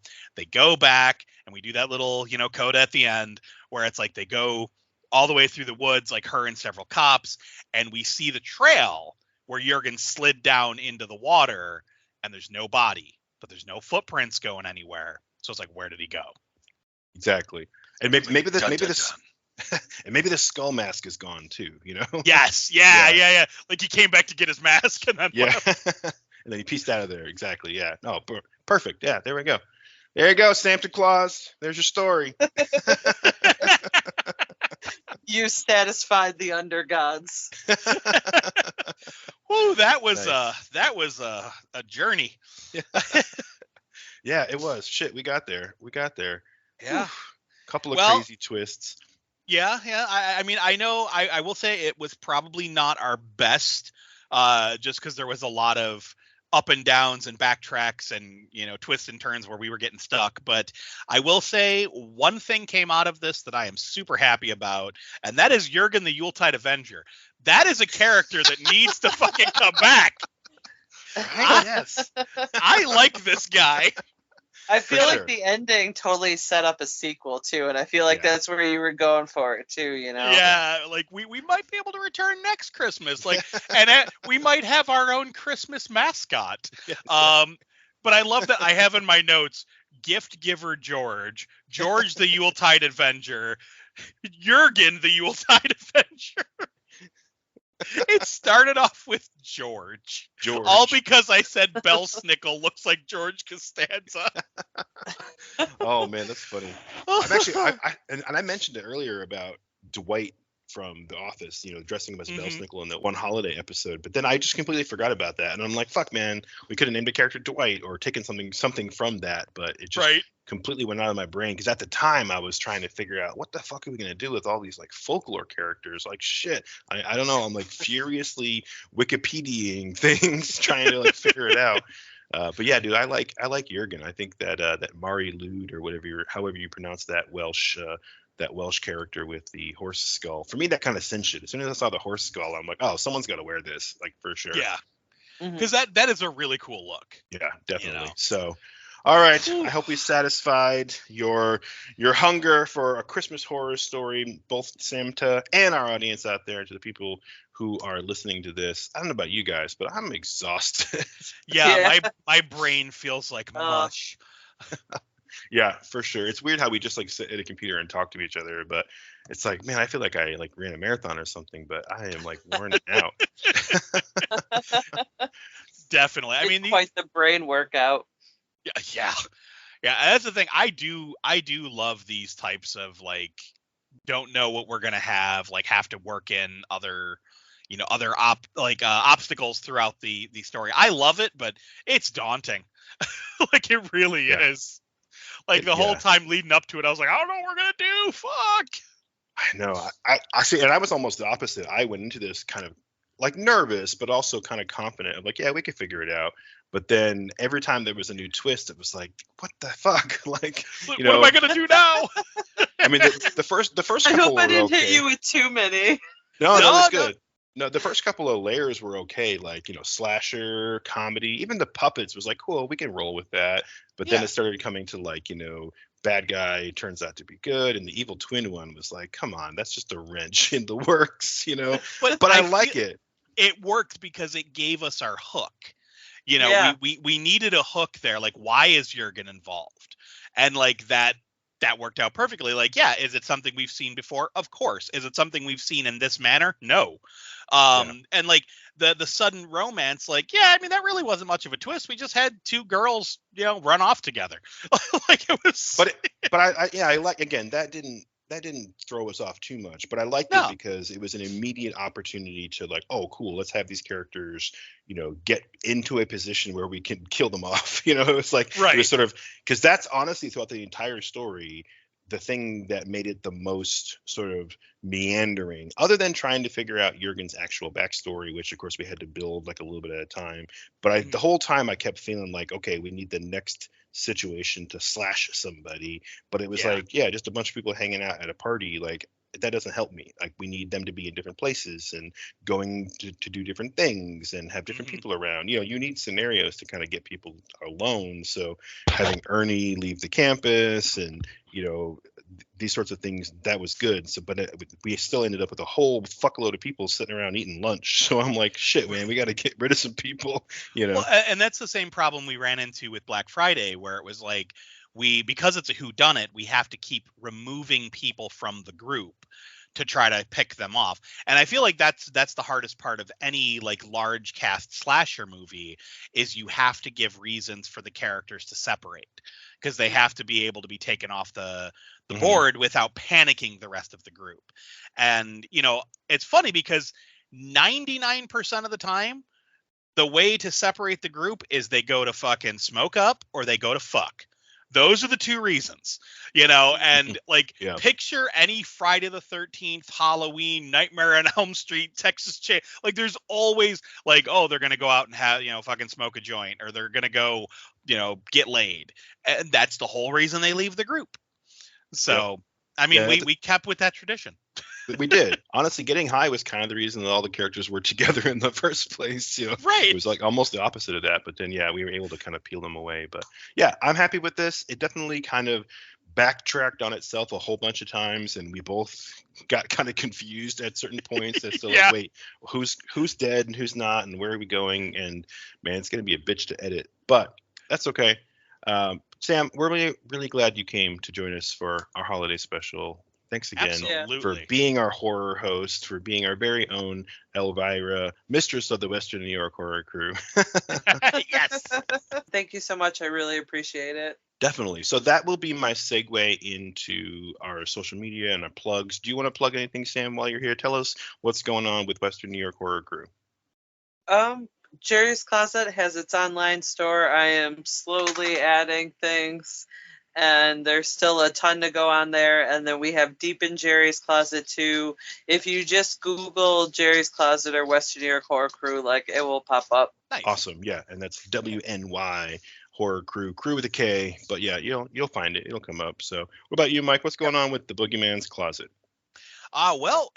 We are into our holiday horror or Christmas horror round 4. I'm not sure when this episode is coming out, but I believe we will have just covered Christmas Bloody Christmas by the time it comes out. But yeah, it's been a ridiculous romp of silly holiday horror, and we also have a couple of special Patreon episodes, one that already came out and one that will be out by the time you hear this, that will definitely be worth listening to, because Sam joined us for both of those, and they're pretty fucking hilarious. Like they're 2 episodes I'm very happy with, because we had a lot of fun talking about them. Heck yeah. So yeah, It's funny. It always seems like when I'm on here, I'm always on like all 3 shows within like a 2-week span. Yeah, because you joined us for Creepyhead as well. Yep. Over at Count Creepyhead, we have our Christmas special coming up. Not this coming week, but the following week. We'll be doing Christmas special.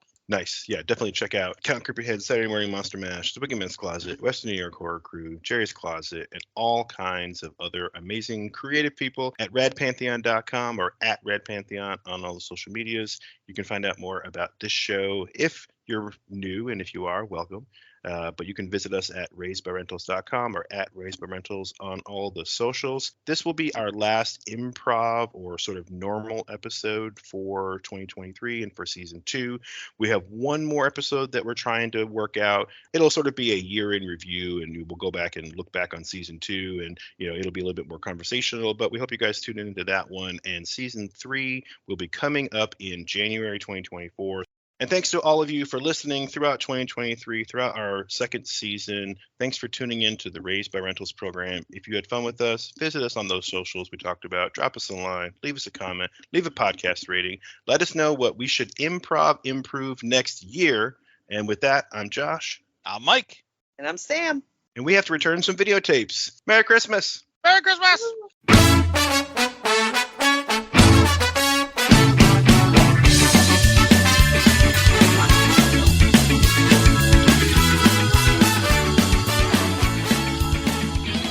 I almost said Merry Crimbley.